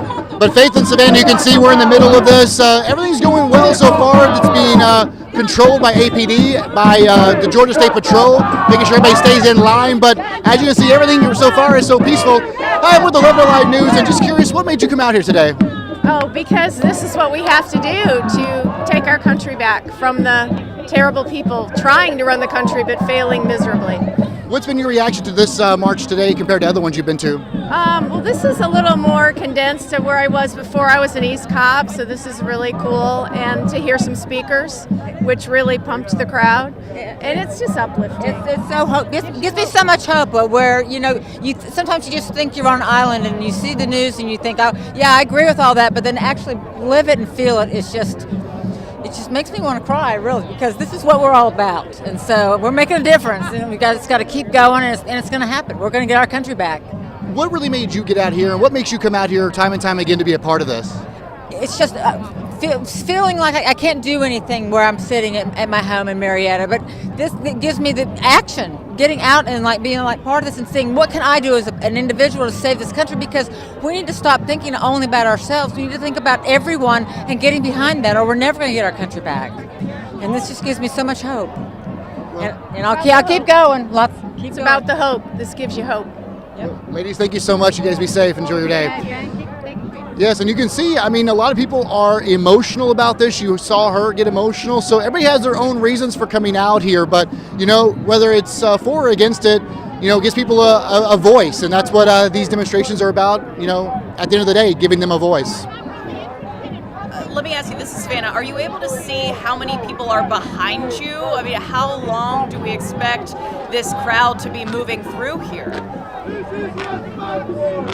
Well, we are right here at the Capitol Square on MLK Jr., so the bridge is kind of right there as you're looking at. So there are still people coming across the connector, so I can't give that kind of idea of how many more people are back there, but you can see, as far as we can see over the bridge, there are still hundreds of people crossing the connector right now, making their way up to the Capitol, heading back to the Greenway, where you saw Joe Ripley a little bit earlier. We'll go check in with some folks over here. Hey, how are you guys doing? Hey, we're with 11 Alive News. Just curious, what made you guys come out here today? Are you kidding me? We've been to every one. Every one of them? Yes. What's your reaction to this one today? So far, so good. Any main reason you're out here, or what's kind of the core that, gets you out here every time to, make sure your voice is heard? Main reason, too many to pick from. I mean, you just look at all the different things that it is. It's one thing after another. Yeah. So no, just that it's out of control, and these guys think they can do anything they want, and they can't. All right, well, thank you guys so much. I appreciate it. Thank you. Hey, how are you doing? I'm with 11 Alive News. Just curious, is there one main reason you came out here today? I came out here for my kids. They're our future, and I believe that they should have human rights, education, quality health care, and be free of oligarchy in their society. Any questions? Some people that might not be familiar with these marches, with a lot of the frogs, we're seeing those around here. Can you explain kind of what that's about? Yeah, I think that originated in Seattle. When the protests started, they were just common people from town and the city protesting, and they were being confronted by officials when they weren't causing unrest. So I think they started wearing costumes, is my understanding, and that's where the frog originated and became a symbol of protest. So we see a lot of people in costumes. These people are not dangerous. They're not paid to be here. They're citizens of Atlanta and Georgia looking for a better for tomorrow for their kids. Have you been to a No Kings March here before? I've been to all the No Kings marches here, yes. Is there anything different about this one? Any messages you've seen that you've not seen in the past? It's the same messages I've seen, but we're seeing more and more people come out, which is terrific. All right, well, thank you guys so much, and you guys be safe. And again, everybody has their own reasoning here, but again, at the end of the day, it's just about their voices to be heard. Hey, Cody, thank you so much. We'll let you go and gather more video there where you are. I want to go now to our reporter, Joe Ripley, who has been at the Memorial Drive Greenway where all of this began. This No Kings protest in Atlanta officially kicking off at 10 a.m. And, you know, Joe, now no one really behind you, or very few people compared to what we saw this morning. Now that you've kind of had time to process everything you witnessed, tell me what really stood out to you this morning.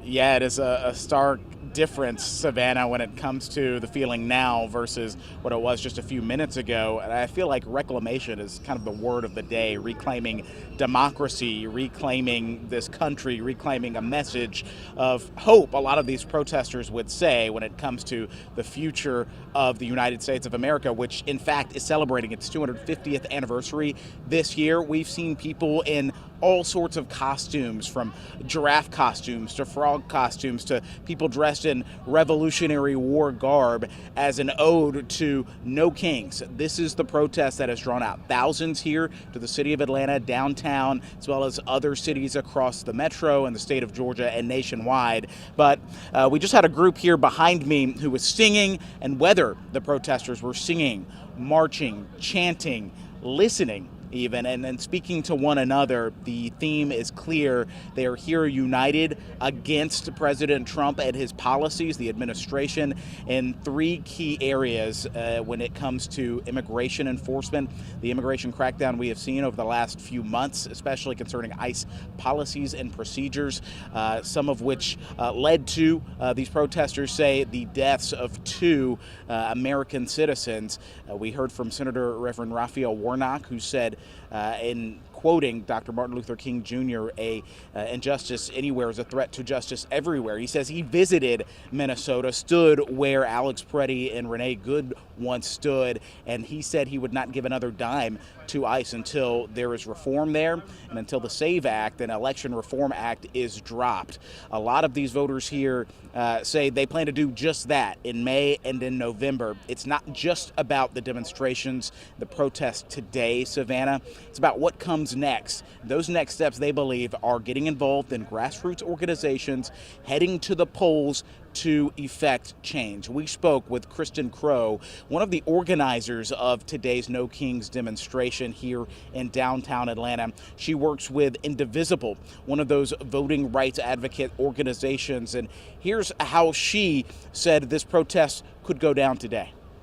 How do you hope this event maybe differs from events past? Yeah, so we're hoping the crowd gets larger every time. You know, our goal is try to mobilize and activate 3.5% of the country, of the population of the country, to effect change for the authoritarian and tyranny takeover of our country. This is the first step. So this is a great way to get people out, to help them understand what's happening, that there are people just like them that care about things that are related to them. And then we want to drive them into the next step so that they can continue the work, expand the movement, sustain it, and we can hopefully create some adjustments at the top. What do those steps look like? What are the next steps after a protest like today? Yeah, so it kind of depends. You know, it's a lot about what do people care about. We want them to find the group that resonates most with them. So if they care most about immigrants' rights, GLAR is here. We want them to get involved with what they're doing. If they care about LGBTQ rights, HRC, Human Rights Coalition is here. We want them to get involved with the advocacy work they're doing. If they're not sure, Indivisible welcomes everyone, and we're focused on grassroots organizing in their community. So we have opportunities for them to meet their neighbors, talk to their neighbors about what they care about, why these protests and voting and canvassing and phone banking and writing postcards matter, and get them involved in the movement as well. We're expecting historic turnout, right? Not just here in Atlanta, across the metro, across the state, across the country. What does it tell you that there is so much support and force behind this message and event? You know, I think it just goes to show that people are paying attention, and they are not passive anymore. You know, democracy is sort of a thing. People have always been like, oh, well, we're the United States. This is fine. And it turns out it's not fine. It's not a passive sport. You have to participate. You have to vote. You have to call your representatives. You have to tell people what you care about. You have to get your neighbors involved. And we're hoping now that with these events and their kind of visibility across the country in very small communities into very urban cities will help people understand that they don't have to do it alone, and it is important, and they can make a difference. You know, in such a polarized America, Kristen, how do you hope to bridge the divide? How do you get the other sides or other sides to see your message, hear your message, Yeah. and understand what you're all about? Yeah, so I think you have to call people in and not call them out. So I think, it's important to spread your message in a way that people can hear it and others want to follow, and not say it's necessarily right or wrong, or my way is better than your way. And anyone who comes in, if you voted for Trump 3 times and you're like, ooh, I don't love this, welcome to the resistance. We're glad to have you. The importance or significance of this being a peaceful protest or nonviolent protest. Can you speak to that? Yeah, absolutely. So that's one of the core tenets of the No Kings movement, is that it is peaceful and nonviolent. We believe very strongly, which aligns with historical research and case studies, that if you can continue to be peaceful and nonviolent and share your message in a way that brings people in instead of scares them off, you are more likely to get a larger audience, which is what we need, get more people to participate and be heard, and not just be seen as that crazy radical group that sets things on fire. We don't want to be the crazy radical group. We want to be the people that are thinking logically and care about our country, and we want to make the changes in our country to impact the most people and take care of the most people. And that message being sent from thousands of people here in downtown Atlanta. You probably saw those shots where Cody was just up the hill here, closer to the Capitol, Liberty Plaza, with thousands of people marching down there, again, chanting, rallying, trying to make their message heard that there will be no kings in the United States. And it's definitely been a sight here. We expect people to at some point disperse from that area and make it back here to the Memorial Drive Greenway. This is sort of the rallying point of what we've seen here. So it is quieter. Organizers right now are cleaning up some of those signs and some of the trash left behind. But for now, we are going to stay here and keep an eye on things. Law enforcement, we have noticed, has really stepped up in this regard today, from Georgia State Patrol to Atlanta Police and other local law enforcement partners. We have not seen any trouble, any violence that we've seen from the different positions that we have been located at throughout the morning and throughout the day today. So we're going to see, if anything goes down. We have not seen any counter protesters either, but we have heard throughout the morning some of that balance from conservative groups. We've heard from Republicans as well, who are arguing that, in a country that is a democracy, people are allowed to exercise their First Amendment rights. People here, though, the protesters have argued that whether they are a person of color, maybe an immigrant or a woman, that their rights have been scaled back, and they are intent on winning those, clawing those rights back, whether it is now, today, tomorrow, or at the ballot box. So that is the state of affairs right now here from the Memorial Drive Greenway.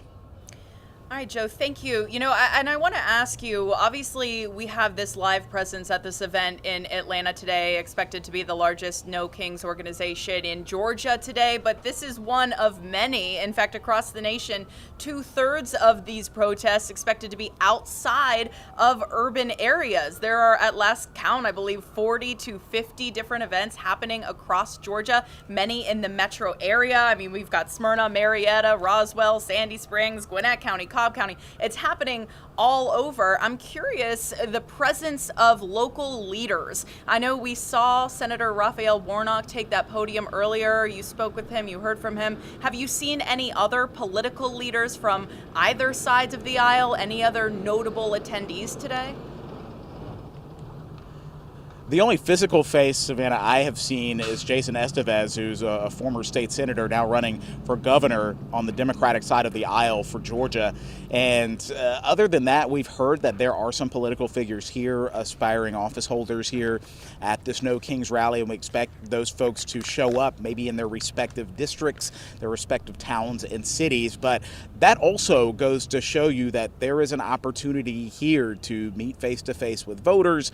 There's also the fact that this is the third No Kings protest being held since President Trump took office for his second term back in January of last year. That message permeating not just through those urban areas, like you said, but throughout the suburbs and the exurbs as well, as folks start to get that message that, if they are unhappy, there are ways to demonstrate. There are ways to show their disapproval and their passion, get their message across, whether it be on those kitchen table items such as affordability, with gas prices going up, with food prices and groceries remaining pretty elevated, with inflation expected only to rise later this year.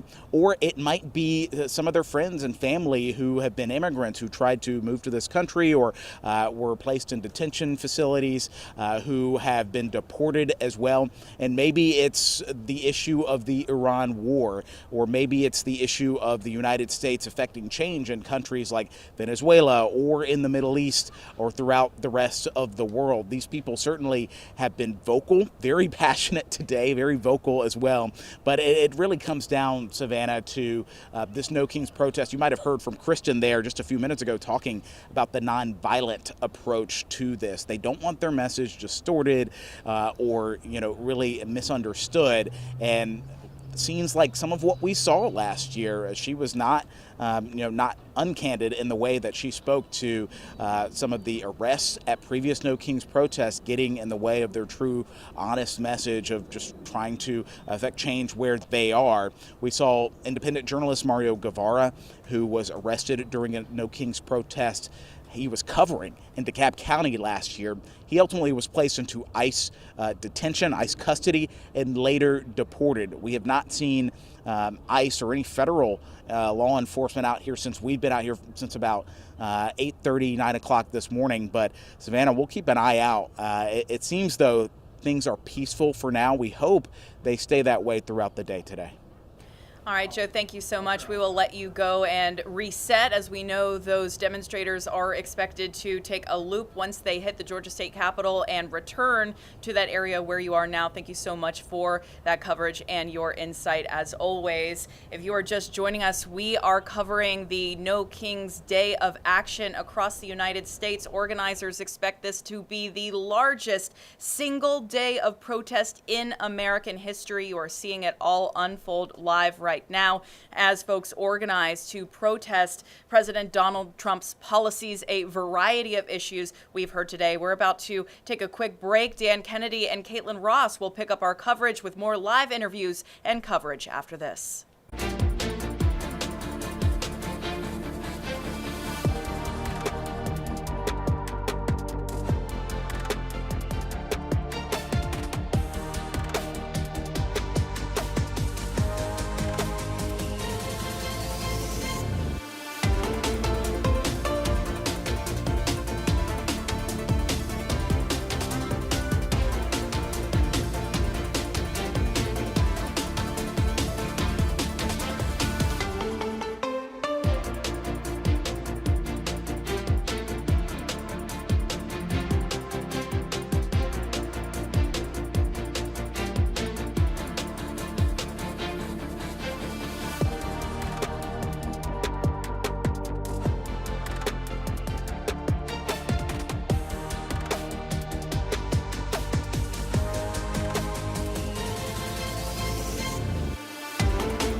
Hey, good Saturday afternoon, everybody. Dan Kennedy alongside Caitlin Ross. We are here in the 11 Live Streaming Center with you for the next hour or so, as long as we need to be, continuing to cover No Kings Protest, a day of action nationwide.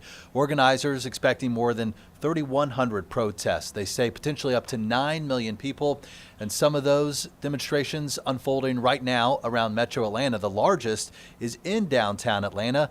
Also, Caitlin, you were looking live over Marietta, where organizers have arranged a protest, and you see demonstrators gathered on either side of the street there. Yeah, what was interesting to me about this was how many different protests there are in Georgia. Usually, if you see a big event like this, there's one gathering spot, one start, one ending. This is siloed a bit in that so many different cities and suburbs have decided to hold their own events. So we've been getting video of a number of them. This is the one in Marietta. You see a crowd there. There's an enormous crowd in downtown Atlanta that we've been looking at. But also, I was just on social media looking at video from Cartersville, from Dunwoody. So there are a lot of places across our state that are holding these protests. Yeah, you and I were both at youth soccer games this morning. We sure I were. was leaving mine in Dunwoody this morning and saw a protest I didn't even know about right outside the Dunkin' Donuts there, right on Dunwoody Chamblee Road. So you might even notice smaller ones in your community. You're looking at a full screen we have of some of the larger ones we've learned about. The one in Atlanta started around 10 a.m. Marchers are still going over close to the Capitol. DeKalb's also started this morning. McDonough's getting underway in just about half an hour. Marietta, Sandy Springs, some of those as well out in Cobb County, getting started a little later this afternoon. We're happy to be joined this afternoon by Charlie Bailey, the chair of the Democratic Party of Georgia, to help add some insight to what we are seeing today. Charlie, it's good to have you, sir. Thank you for your time. Thank you for having me, Dan. Oh, you're welcome. The organizers saying this could be the largest day of protest in American history. What do you make of this moment? Well, I think what you see is thousands of Georgians and millions of Americans that are coming out to protest against, an old fool who thinks he's a king and has betrayed the people of this country and the people of this state. Spent his time jacking up folks' health care costs, now gas prices because of an ill thought out war in the Middle East. He spends his time trying to put his name on ballrooms or anything he can find, and he doesn't care a whit about the people of this state. And people are saying, you know what, we're sick and tired of it, enough. And they're showing that with every special election we have. They're going to show it again in November. They're going to show it this May with 2 Supreme Court races and a Court of Appeals race here in Georgia. Yeah, and Charlie, this is being called a decentralized movement. There are a lot of different people organizing different events across the state. They start at different times, they end at different places. What do you think is important about these local groups organizing versus one message being shared across the entire United States? Well, I think really what it shows is that this isn't, some grand scheme planned by just one entity, right? It's organic, it's people coming out and using their constitutional rights to say that we're not going to stand for this. And it shows the breadth of that feeling. Polls can tell us a lot, empirical data, and you see that Trump's in the worst position that he's ever been in his 2 terms. And people, it's not just Democrats, and that's also what this speaks to. Independents and Republicans are souring on this Republican leadership. And you're seeing it across the state. I think y'all mentioned this. This is not just happening in downtown Atlanta. This is happening all over the state, dozens and dozens of these things. And so we encourage all those people that are coming out to come out again, to vote in May, but also sign up at georgiademocrat.org and get involved. Get involved in a campaign, get involved in fighting back against these would-be authoritarians. Charlie, not sure if you read the New York Times this morning. They wrote about this third protest, and they ask, is it enough to influence the course of the nation's politics? It says, can the protest harness that energy and actually turn it into victories come November, as you're discussing? How do you avoid a primal scream that fades into a whimper, as the New York Times put it? Well, it hadn't yet, right? Each one of these has been bigger than the last, and it certainly hadn't yet in elections. So I'll just set out it's not happening yet. And the way you avoid it is to get involved. Is to continue to come out and vote in these elections whenever you get a chance to vote against these folks, like I said it before, but these people in the Supreme Court in this one court of appeals race that have ruled in ways that have taken away people's rights, taken away the right of a woman to choose in our state about her reproductive health. So the way you prevent that from happening is people just keep continuing to be involved. And then we, as the Democratic Party of Georgia, doing everything we can. We've got people out at all these protests all over the state. We've got yard signs for our Supreme Court candidates. We've got sign-ups. And we do everything we can to both promote these things and then get out there and pull people into the movement so that they can take actions in their lives and in their communities to make things better. And you're seeing the results of that. That's what happened with the PSC race. That's how we won the biggest statewide win for a Democrat since 1986. That's how we flipped a state house race over in Oconee County in Athens, a Trump plus 12 seat. That's why Sean Harris is overperforming in the most Republican congressional district in the state. It's because we're out there doing everything we can to let people know, hey, this is how you can be involved. It is important. It is very important to have these protests. And it's not just theater, okay? It's not just, oh, you say it and then it goes into the ether. Also, elected officials pay attention to this. Not just Democrats, Republicans pay attention as well. They know whatever they say in a statement, they know these are hard-working Georgians that are taking their time and are showing with their feet, with their voices that they're not putting up with this. And that can have an effect also on people's behavior. But the White House issued a statement saying the only people who care about these Trump derangement therapy sessions are the reporters who are paid to cover them. If you're implying that the Republican Party actually does care and they are watching what's unfolding today, what do you think the White House is truly thinking about these behind the scenes? They're worried. Let me tell you this, Dan. They are worried. I don't care what they say in some fool statement. They're not going to tell you they're worried. And, whether they're Burt Jones or Buddy Carter or Mike Collins or Derek Dooley, they ain't gonna tell you they're worried, but they're worried. They see these polls, and what you see in these protests is it is the physical manifestation of the empirical data that you see in these polls. People are fed up.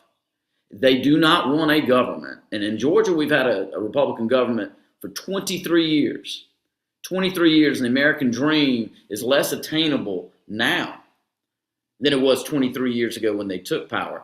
That combined with what's going on in D.C., people are not happy. They're showing that, and the Republicans are very, very worried, no matter what they tell you in a statement. Some of the Republican pushback we've heard is that, if this was not a democracy, you wouldn't be able to have so many millions of people marching across the United States. How do you respond to that? What's the message you want to say back to Republicans who are saying, look, by being out there, you're proving that this is a democracy? Yeah, we know it's a democracy. We know it's a republic. The problem is that party, the Republican Party, has been taken over by people that would rather not it be. And that is what Donald Trump is demonstrating. So what this is a protest against his behavior, against the DC insiders, these Republicans in power. It is a protest against them trying to change this country into something that is not.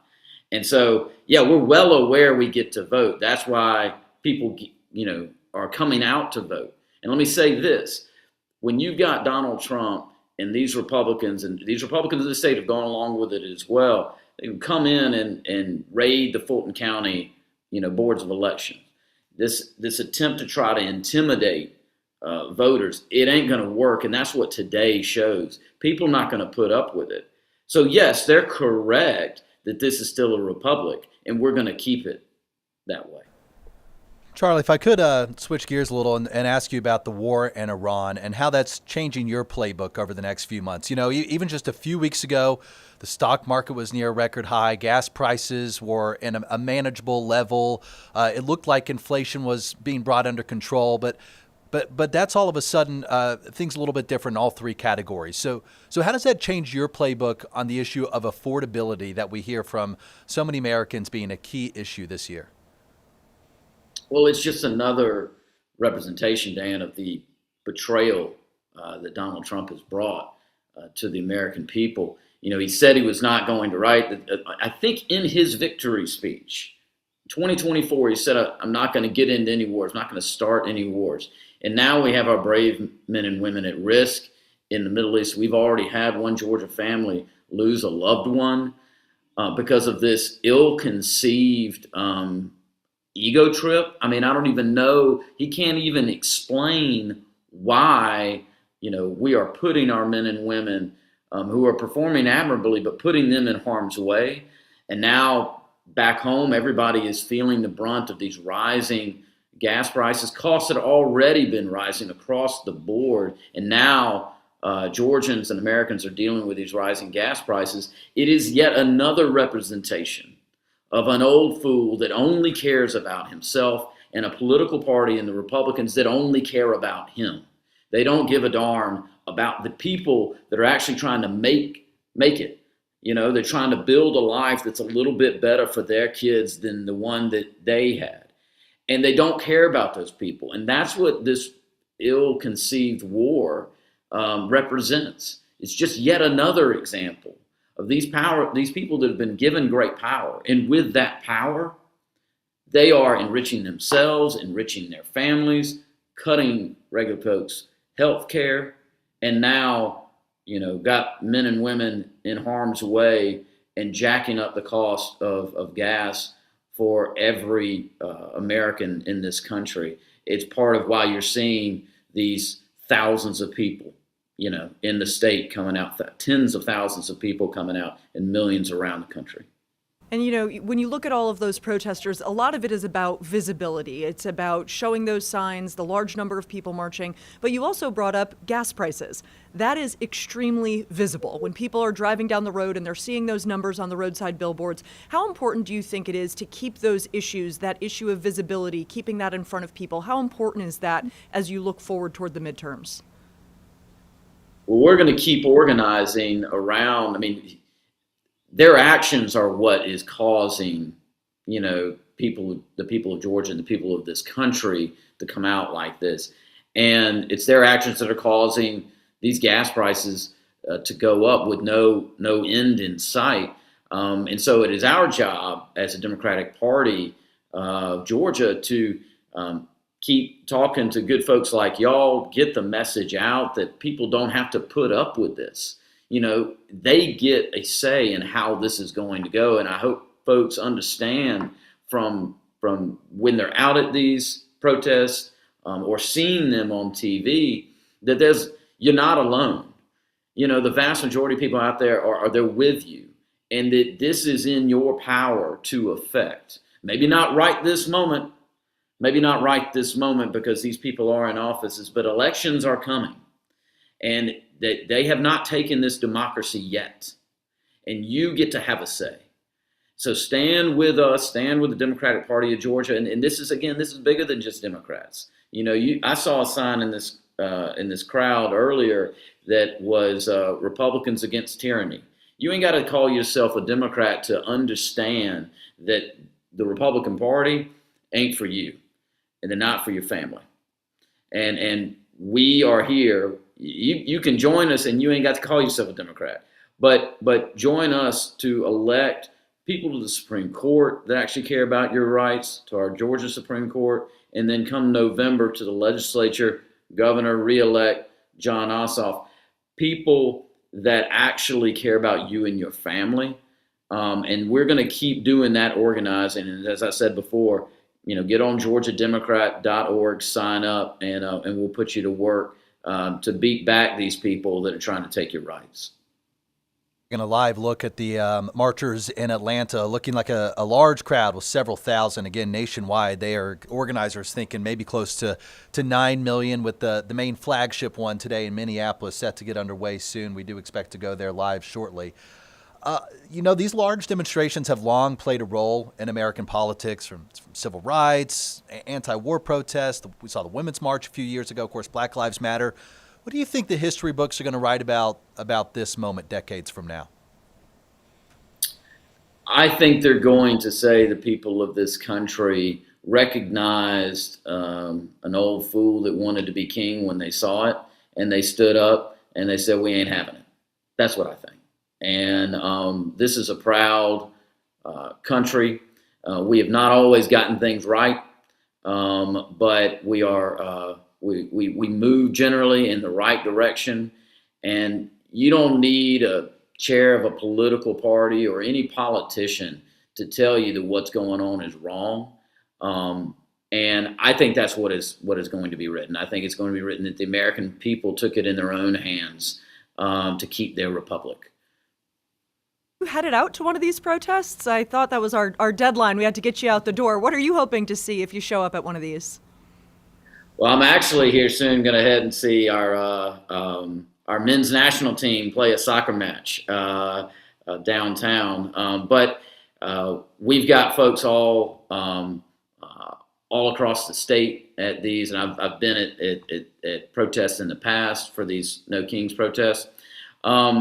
But I think what I'm hoping to see is what we're seeing now, which is everyday folks coming together to stand against these Republicans that are, working on their own behalf and on the behalf of billionaires, but not on behalf of the working people of this state. And I'm getting reports, on my phone, from all over the state of people coming out to do that.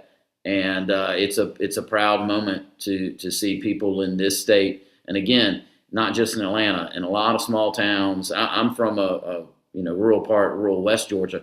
We're seeing it all over the state. People coming out and showing that they're not going to put up with this anymore. We'll let you get on with your day and get to the soccer game here in a moment. Any parting thoughts for our viewers today? And my final question, I think, for you is, today's protests seem to be fairly broad, a number of issues being raised. If the election coming up in November, what do you think would be the singular issue that would push your party over the edge come November? One issue. One issue is the economic hardship people are feeling because of the policies the Republicans have pursued both in D.C. and in the state for 23 years. Policies that reward wealth and not work, the rising costs of healthcare caused by those healthcare cuts that Donald Trump and Buddy Carter and Mike Collins in Congress, they're now running for U.S. Senators. They voted for those healthcare cuts. They voted for tax cuts for billionaires to fund those healthcare cuts, to fund those. These gas prices that are going up. It is just the policies of these Republicans have made it harder to build the American dream. And that is what is going to be on the ballot in November. Charlie Bailey, Chair of the Democratic Party of Georgia. We appreciate your time and your analysis today, sir. Thank you. Thank y'all very much. All right, we want to kick it back out to our field crews. They've been covering this march since early this morning with protesters as they go along the route. Cody Alcorn is in the middle of the protest right now in downtown Atlanta. He's been walking with marchers, and so we want to take you out there to see just what it looks like about halfway through. Cody, what are we seeing out there? Yeah, Caitlin, I'll step out during that live interview you guys were just talking about. The actual march came right through us, but as you guys wrapped up, they are way past us now. So you can see what's left of them are now in the green space. So the march is now wrapped up. People have been breaking off the parade route, going on their way to enjoy the rest of this beautiful Saturday afternoon. APD out here doing an excellent job. The Highway Patrol doing an excellent job keeping everybody safe, making sure everybody that was marching was safe as well, keeping traffic from coming through here. Obviously, it's a busy Saturday afternoon, so they did a great job. They used MARTA as well, some of the buses to help keep cars from coming through here. here. So just an excellent job by all the organizers, keeping this peaceful, letting people have their voices heard. And again, for all of the APD officers and the Highway Patrol on bikes, motorcycles, on their time here after working probably last night as well. This is a successful demonstration for the folks who put this on. We talked to several people also here at the march. Some of them been to all of them, some of their first time. Many had different reasons for coming out here. Some of the new ones since the other No Kings marches, of course, the war. That's a lot of signs in this demonstration about the war in Iran. So everybody had their own reasons, but one lady, they came from Marietta, she got emotional. She said, you know, it made her feel like she wasn't alone. Obviously, she has issues with how the country's being ran right now, and she said sometimes you can feel like you're in a lonely spot. She said coming out here with these, you know, several hundred, over 1,000 people made her feel like she just wasn't by herself. So again, everybody had their own reasons for coming out here, and it looked like a successful demonstration for those folks who did put on the No Kings here in downtown Atlanta. Hey, Cody, happy Saturday to you. Kudos to you and Dan down there helping out today, giving us a firsthand look at everything happening. You know, when we heard from organizers of some of these nationwide events, they were hinting that a lot of people coming out today, it may be their first time. You know, this is the third or fourth No Kings protest we've had. Have you noticed from talking with people that this is a first for them, or have they kind of been going to all these for the last few months? I will say the folks on the other side, we were talking to them over on MLK Jr. when they first started. I would say 90% of the folks I talked to, this is their third or fourth one. Some have been to all of them. But I did talk to a couple young ladies. This was their first one, and they said they just kind of got fed up and they wanted to come out here and be a part of it. And I'll tell you, a lot of these demonstrations do depend on the weather as well. I mean, it's a beautiful Saturday here. Started off cool. It's starting to warm up here, so that does help as well. But everybody had their own reasons. A lot of it, though, again, goes back to why these things happen. They're just fed up with how the country's being ran. Some of the signs you were seeing when you were out there, what are the themes you're seeing repeated? Any particularly creative ones? I will tell you, this is my second one. It's always, to me, kind of comical to see these signs. People dressed up, you know, people with the frog theme. You see dinosaurs. You see people dressed up. One guy, he's dressed up Elvis. I've seen him at the other one. He says he's the only real king in this country. But again, people do get creative. They come out here. They have a passion for this, so kudos to them. But the signs, like I said, some we can't show. Some people are much more, I would say, vocal than others. But again, I saw, for the difference from the first one I went to is more about immigration. That was the one I covered last time. It was on a Saturday. They marched from the Capitol to the immigration office. This one literally went just from the green space down here, wrapped around the Capitol. And I'll say the biggest difference in this one that I watched as an observer, you saw more about the war. Of course, we were not in war at the time of the last No Kings, so that was something different about this one that I saw compared to the other No Kings march. But really the same kind of I would say overall messaging. Again, people just fed up, the economy, and of course the whole No Kings hierarchy as well. That's the message we've been hearing. But again, you can see APD, a lot of these folks, these APD officers coming out in their own time, getting paid overtime, but they are heading back. A lot of the motorcyclists and those bicycle cops out here who escorted those marchers, that's what you're seeing behind us. But again, if you are coming downtown, one word is the streets are starting to open up. Capitol Avenue, obviously, and MLK Jr. and here on Memorial Drive, the roads are back open at this hour. Cody Alcorn reporting live from downtown Atlanta. Thank you, sir. All right, now we want to take a live look in Minneapolis, and this is really the flagship protest that we are seeing today in a number of nationwide ones. In fact, 3,100 scheduled across all 50 states. But in Minneapolis, this is going to be the big one that organizers hanging their hat on today, where they could see perhaps a record crowd show up. Of course, Minneapolis, the location of some of those tragic ICE shootings of Alex Preddy and Renee Good from really just since January, I believe. And in fact, Senator Raphael Warnock, speaking at the Atlanta rally not too long ago, brought up Minneapolis, saying that he was there just a few weeks ago. He quoted Dr. Martin Luther King saying, "Injustice anywhere is a threat to justice everywhere," and that's why he went to Minneapolis. He brought up Alex Preddy. He brought up Renee Good. And he even brought up George Floyd in some of his comments. And Senator Warnock saying, "I will not vote to give ICE another dime until they fix this situation." I believe we actually have some sound from the senator earlier. Let's listen in. I've read the Gospels my whole life. I do not recognize this racist, sexist, homophobic Jesus who hates the poor.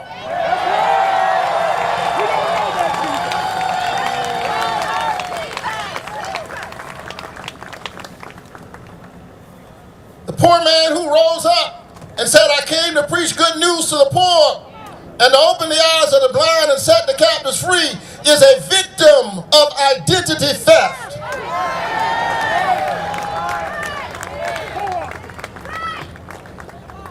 So when you see me stand up, know that I stand under our laws and in my faith. And I refuse to give in. Because this idea of having a human king, of arrogating to a human being the things that do not belong to human beings that belong to God, is for me a spiritual project when I affirm the dignity of all human beings. That is the work that all of us are called to do. We the people, it's a radical idea. Are you ready to stand up for our democracy?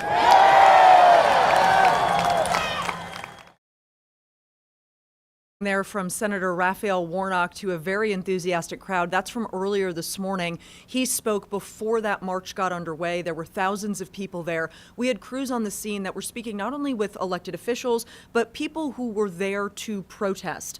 Our Joe Ripley got an interview from Lucas White. He's an Army veteran who served in Afghanistan with the 82nd Airborne. Let's hear what he had to say.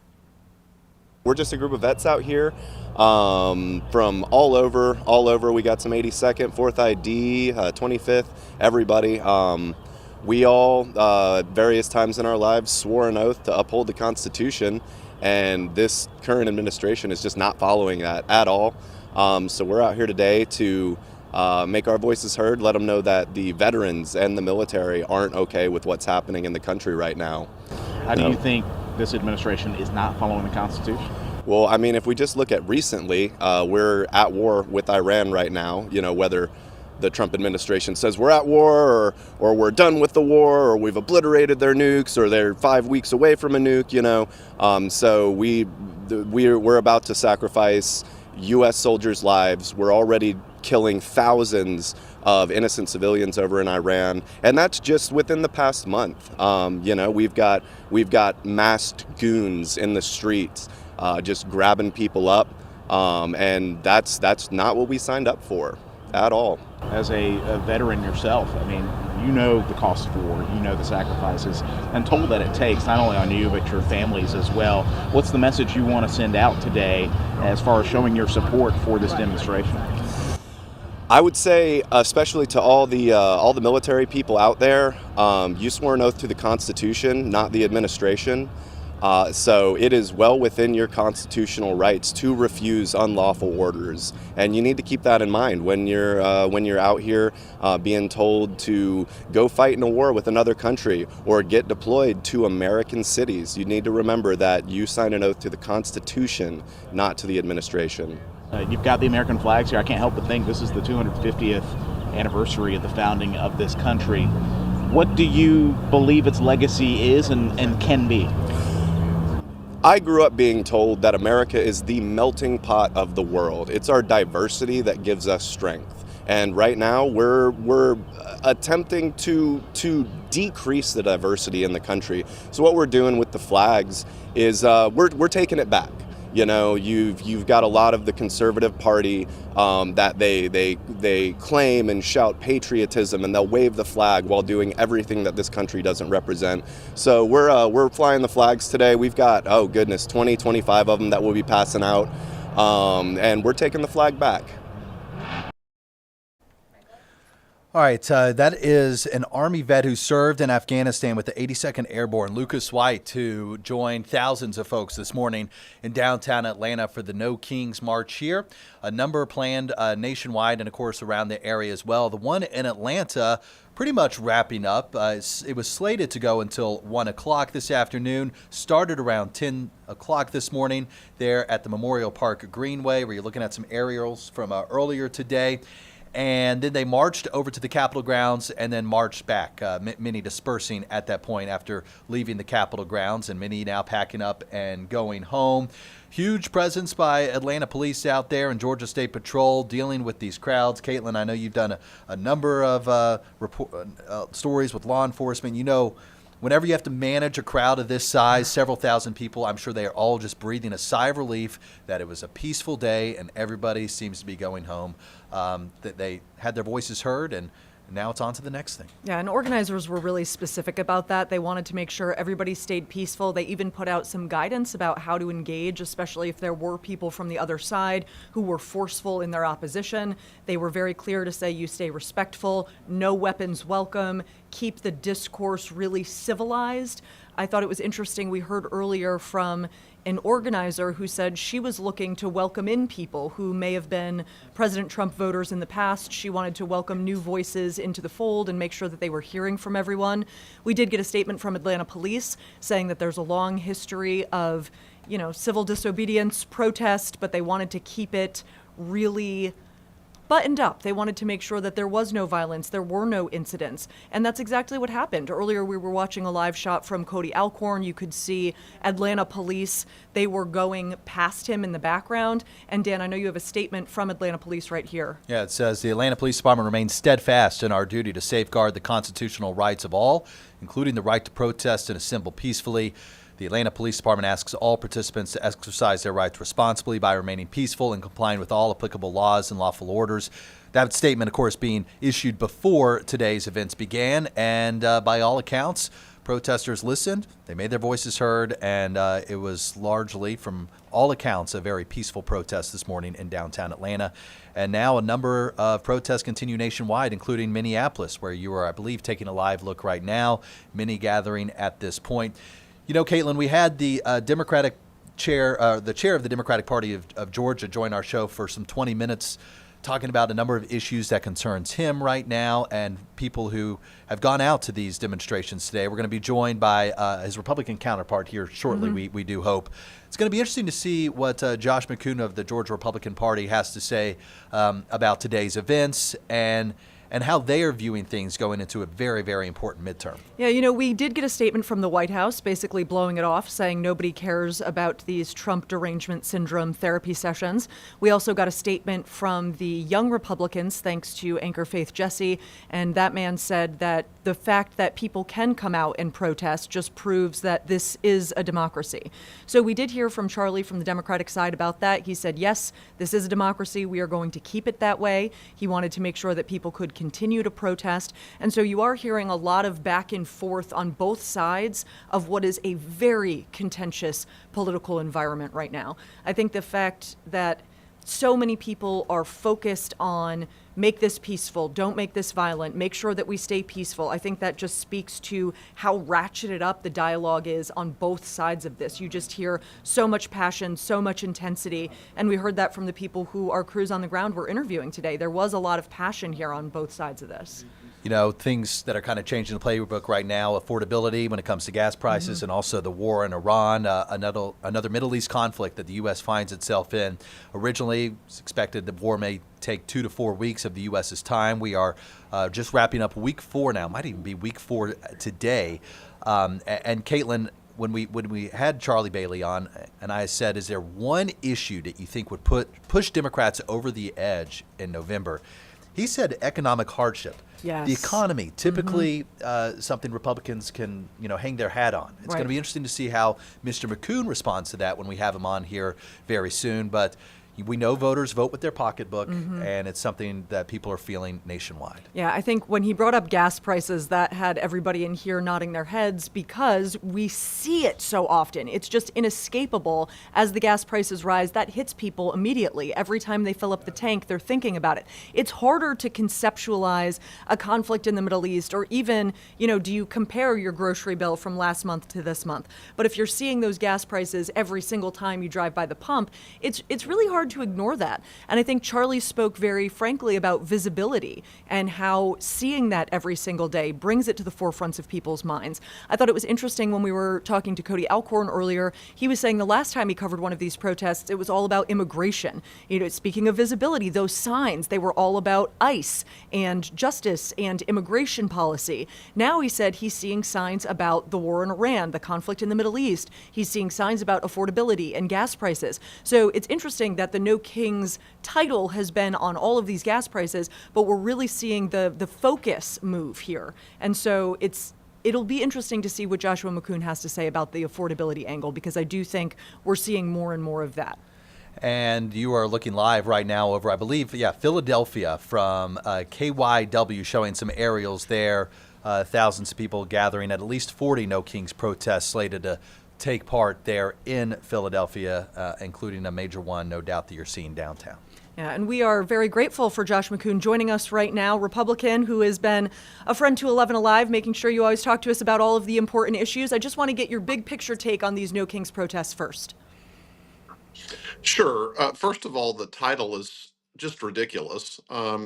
President Trump's been elected twice by the American people. He was elected by a popular vote majority in 2024. It was a sweeping mandate, an enormous victory. That's how our process is supposed to work. And with regard to the, sort of muskets of the executive branch of government, Democrats weren't complaining when Barack Obama was the one wielding the executive pen. So there's quite a bit of hypocrisy. The closest thing we have to kings in America today are the unelected federal judges that have been substituting their own policy preferences for the law to try to frustrate this administration's agenda. So if you really wanted to protest people that are behaving somewhat like kings, you'd be protesting perhaps some of the more activist members of our federal judiciary. But the president is our duly elected leader, and calling him a king is frankly ridiculous. The White House issuing a statement saying the only people who care about these Trump derangement therapy sessions are the reporters paid to cover them. But then just about half an hour ago, we had Charlie Bailey, the chair of the Democratic Party of Georgia, on. We read him that statement. He said, well, they're worried. They're not going to tell you they're worried in a statement, but they're worried. I mean, at some point, do you have to be concerned as a Republican strategist looking at what organizers believe could be some 9 million people fanned out across 50 states protesting the administration?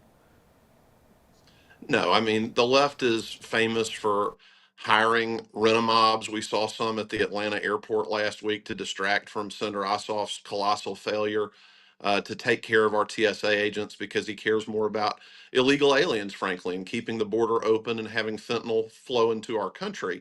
I heard y'all talking earlier about the conflict in Iran. As Americans, I think we've got to pull together in this situation. That's a regime that wants every man, woman, and child in this country dead. They wanted to get a nuclear weapon so they could vaporize our cities. And this president took decisive action to eliminate that threat. And yes, there is pain that people are feeling at the pump, absolutely. But every time this nation has gone into a conflict to confront an existential threat, evil in our time, there's been a cost. You think about World War II, you think about people having food rations, you think about gas rationing in the 70s. Having to pay more at the pump temporarily is a small price to pay to eliminate this threat that has killed thousands of our fellow citizens and that was trying to be able to put themselves in a position to kill millions more. And I think the president has spoke eloquently about that. And I think the American people understand that existential threat that we are in the process of eliminating.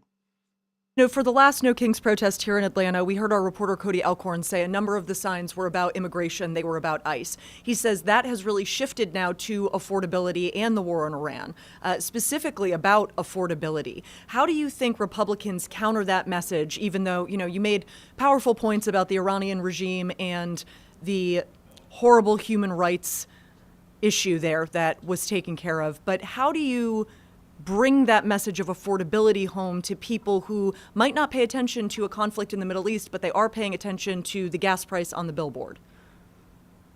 Well, I think as millions of Americans file their taxes next month and they see tremendous relief from the one beautiful bill, people are going to be surprised, I believe, at the size and scope of refunds they receive.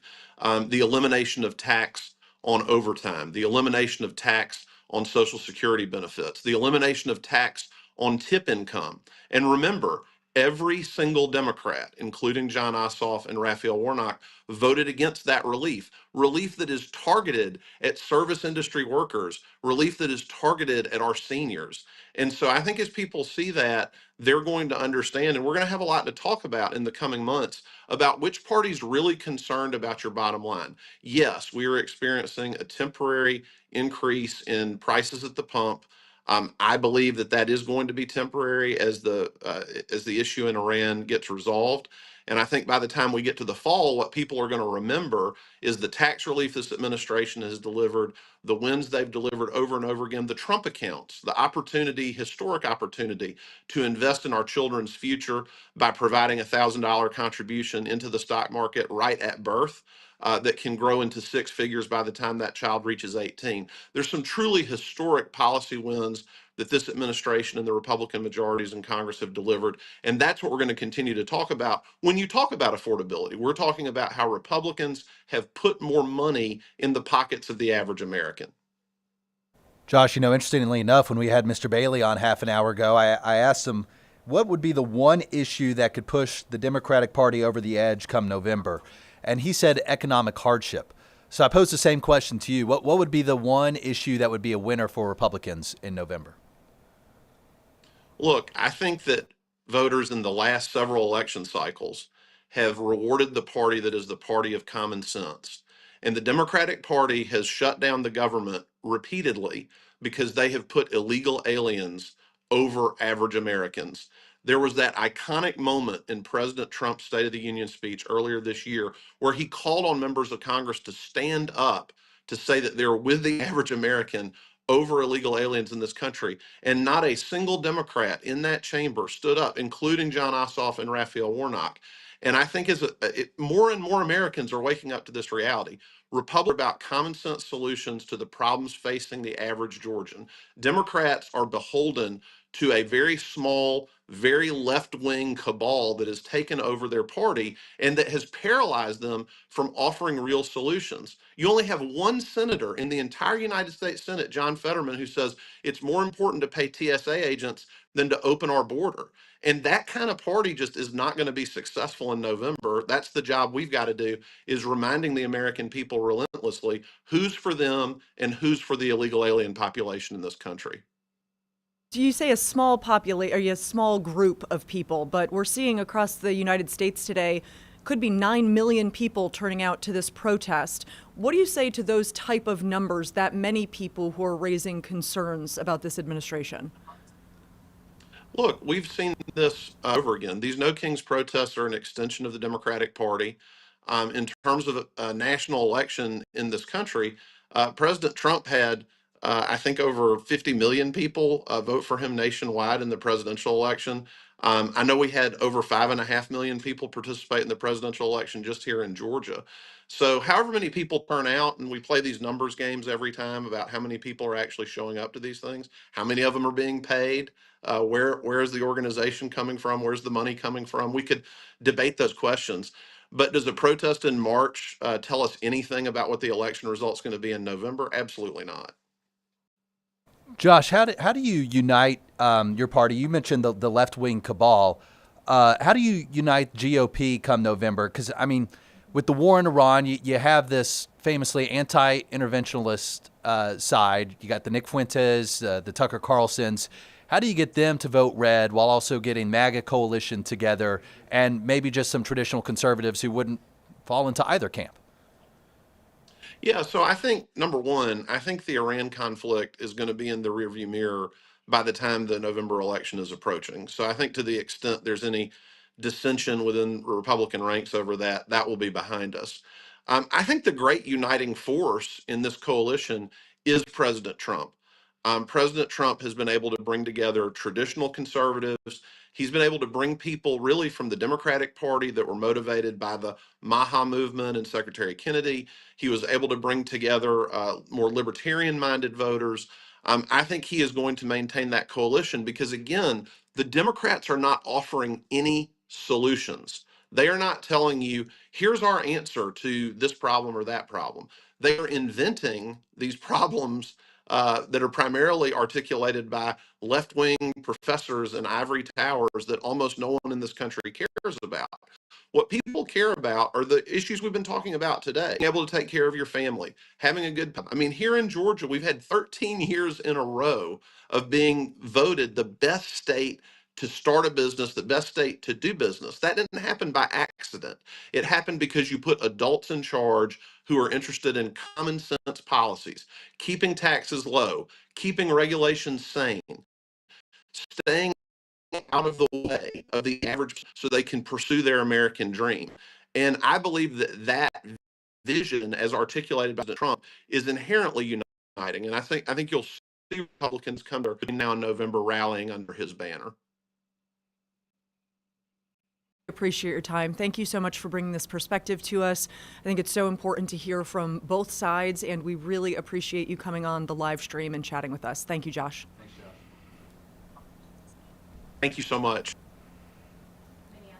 All right, we're going to take a live look now at Minneapolis. A large crowd is expected there in Minneapolis, expected to be the flagship protest. We have some aerials there as it's filling up. These protests are all happening at different times across the United States. So we have some that happened early this morning. We have others that aren't happening until this afternoon. I think there's one in Tucker, Georgia that's expected to start at 2. So you see the one in Minneapolis starting to fill up right now, but the one in Atlanta, Georgia starting to wind down. That's where we find our Joe Ripley. He's been speaking with people all day there at that protest. And Joe, what have you seen as people have been marching today? I know you've been there since early this morning. What are you hearing from people? Yeah, well, I'll let you hear it firsthand. I've got Giovanni here who came out in support of the Snow Kings demonstration today. Giovanni, what have you witnessed today in just marching here from Memorial Drive Greenway all the way down to the Capitol and back? What are your impressions? I just see solidarity. I see people that are frustrated with the way things that are going in this country and really the world at large, because, you know, the U.S., for better or worse, is the world's strongest superpower. So whatever happens in the U.S. has ramifications all over the world, right? Like when there's a cough when there's a cold in the U.S., there's a cough all around the world. So as the world superpower, we have more of an onus to do good in the world, right? And that's how I think about this, you know? We've seen demonstrators coming out for a myriad of reasons, right? What brought you specifically here today? Well, first of all, our president's a child molester. Everybody knows this. You know it, you know it, you know it. The kids know it. That's the first thing. Second of all, I'm upset with the ICE raids. I'm upset at the fact that we literally have ICE patrolling our airports right now. That's fucking insane. Like, are we just cool with this? Are we just gonna accept this? Like, why are we cool with this as a country? This is disgusting. This place All right, claims we want to to be the thank land Joe of the free. Ripley very If this much is what's for being out there. I know that we have some people who feel very passionately. He's obviously talking to somebody who has a lot of passion about this issue, but this is a family program, so we apologize for that profanity. He is out at the Atlanta protest downtown, and he saw thousands of people marching there earlier. Joe, what did it look like when you first got there this morning? How long was it before people started gathering there at the Atlanta downtown protest? Yeah, so my apologies for that language there. We were not anticipating that, but of course that does come with the territory of covering these demonstrations live. So we got here about 8:30, 9 o'clock this morning, where this field was about how it looks now, pretty empty, but then demonstrators by the thousands really poured into this Memorial Drive Greenway, just steps or so away from the Georgia State Capitol. And so throughout the day, we noticed those thousands of demonstrators carrying signs, wearing shirts and wearing costumes even in support of this theme of no kings, that democracy should stay alive and well in America, that no one person should be above the law. They came out in protest of President Trump, his administration and policies over the last 14, 15 months or so. As we start to see those protesters disperse, we notice how they gathered there in the center lawn, heard from various speakers from the ACLU of Georgia, from Indivisible, voting rights group, other grassroots organizations, CASA, and immigration advocacy organization as well. We even heard from Senator Reverend Raphael Warnock, whose compatriot in the U.S. Senate from Georgia, Jon Ossoff, faces re-election, and so he, of sorts, campaigned for his fellow senator there in calling out Congress's gridlock there, as you might have noticed, those long lines at the airport stemming from a partial government shutdown. That's what drew some people out here today, is that they feel like the government is ineffective, but really they believe that starts at the top with President Trump himself, whether it is foreign policy and the war in Iran, as well as U.S. actions across the world, around the world, when it comes to action in Venezuela and Africa and other parts of the globe. Others came out because they believe their rights are being scaled back, because they believe democracy is under threat and under attack here in the United States, and they are feeling that here at home. And then you have those who have called out President Trump's immigration crackdown. We have seen mention of ICE facilities being built in a couple of locations here in Metro Atlanta. And so a lot of those folks say their friends and families, they're worried about them, because they believe that with ICE cracking down, they've seen the scenes in Minnesota where 2 people were killed at the hands of ICE. And so they are worried that some of that same trouble and violence could come here to Atlanta. They say this really isn't that far away. They feel this really in their homes, and these are kitchen table topics that people repeatedly have brought up as discussing with their friends and their families. You talk about affordability as well. You may have heard that throughout this streaming broadcast here, but folks see the price of gas every day. They see less money possibly in their pockets. They see their buying power being constricted, and so their goal was to rally today. But this goes far beyond today. A lot of those protesters we spoke with said they hope that this message permeates not only through those urban areas, but suburbs as well, and really gets people into action. What does that action look like? It looks like participating with those grassroots organizations, some of whom spoke here today. It's getting to the polls, getting registered to vote. It is calling their local Congress people and demanding what they request and what they desire. And so from here, from our vantage point, we have seen the protesters literally come full circle. You saw that shot earlier down Memorial Drive. I will have to say Atlanta Police and Georgia State Patrol have really nailed down the security here today. We have not had any arrests, any trouble that we can report here. We will follow up and make sure that truly is the case. But a pretty nonviolent demonstration here today. Atlanta Police blocking off some streets to protect protesters as they walk, some of them down sidewalks, some of them in the middle of the road. But ultimately, no injuries thus far. That is some good news that we can report. But that's a wrap up, at least from our vantage point here in downtown Atlanta, y'all. Joe, thank you so much for your work all day. Quick logistical question for you. Folks are making their way downtown today. Is the traffic story over? Is it still a little congested down there? Traffic is not too bad. You think about a weekend, we've got the U.S. men's national team kicking off right down the road at Mercedes-Benz Stadium for a friendly. And so traffic, if you're downtown or in Midtown, anywhere around Atlanta on a bright, beautiful day like today, pack your patience a little bit. It is still Atlanta, but as far as the scene of the protest, traffic does appear to be lightening up as folks have been heading home now for about half an hour. Dan. Joe Ripley and Stephen Boise behind the camera. We thank you both for your work today. Caitlin. All right, we do want to read off some statements from Republican people who have written in to us about these protests. One from RNC spokeswoman Emma Hall. She writes, before Georgia Democrats come for anyone else, they should take it up with Jon Ossoff, that's a senator here in Georgia, for acting like a king and single-handedly holding up TSA agents' paychecks and stranding Georgia families at Hartsfield-Jackson Airport. Then headed to Republican pollster Mark Roundtree. He says the No Kings protest is put on by a bunch of people who want elections without verified voters, elections where their nominee in the last presidential election did not earn a single primary vote and was installed by elites, and now they oppose enforcement of our national border laws. These are the very people who are trying to install kings while claiming they oppose them.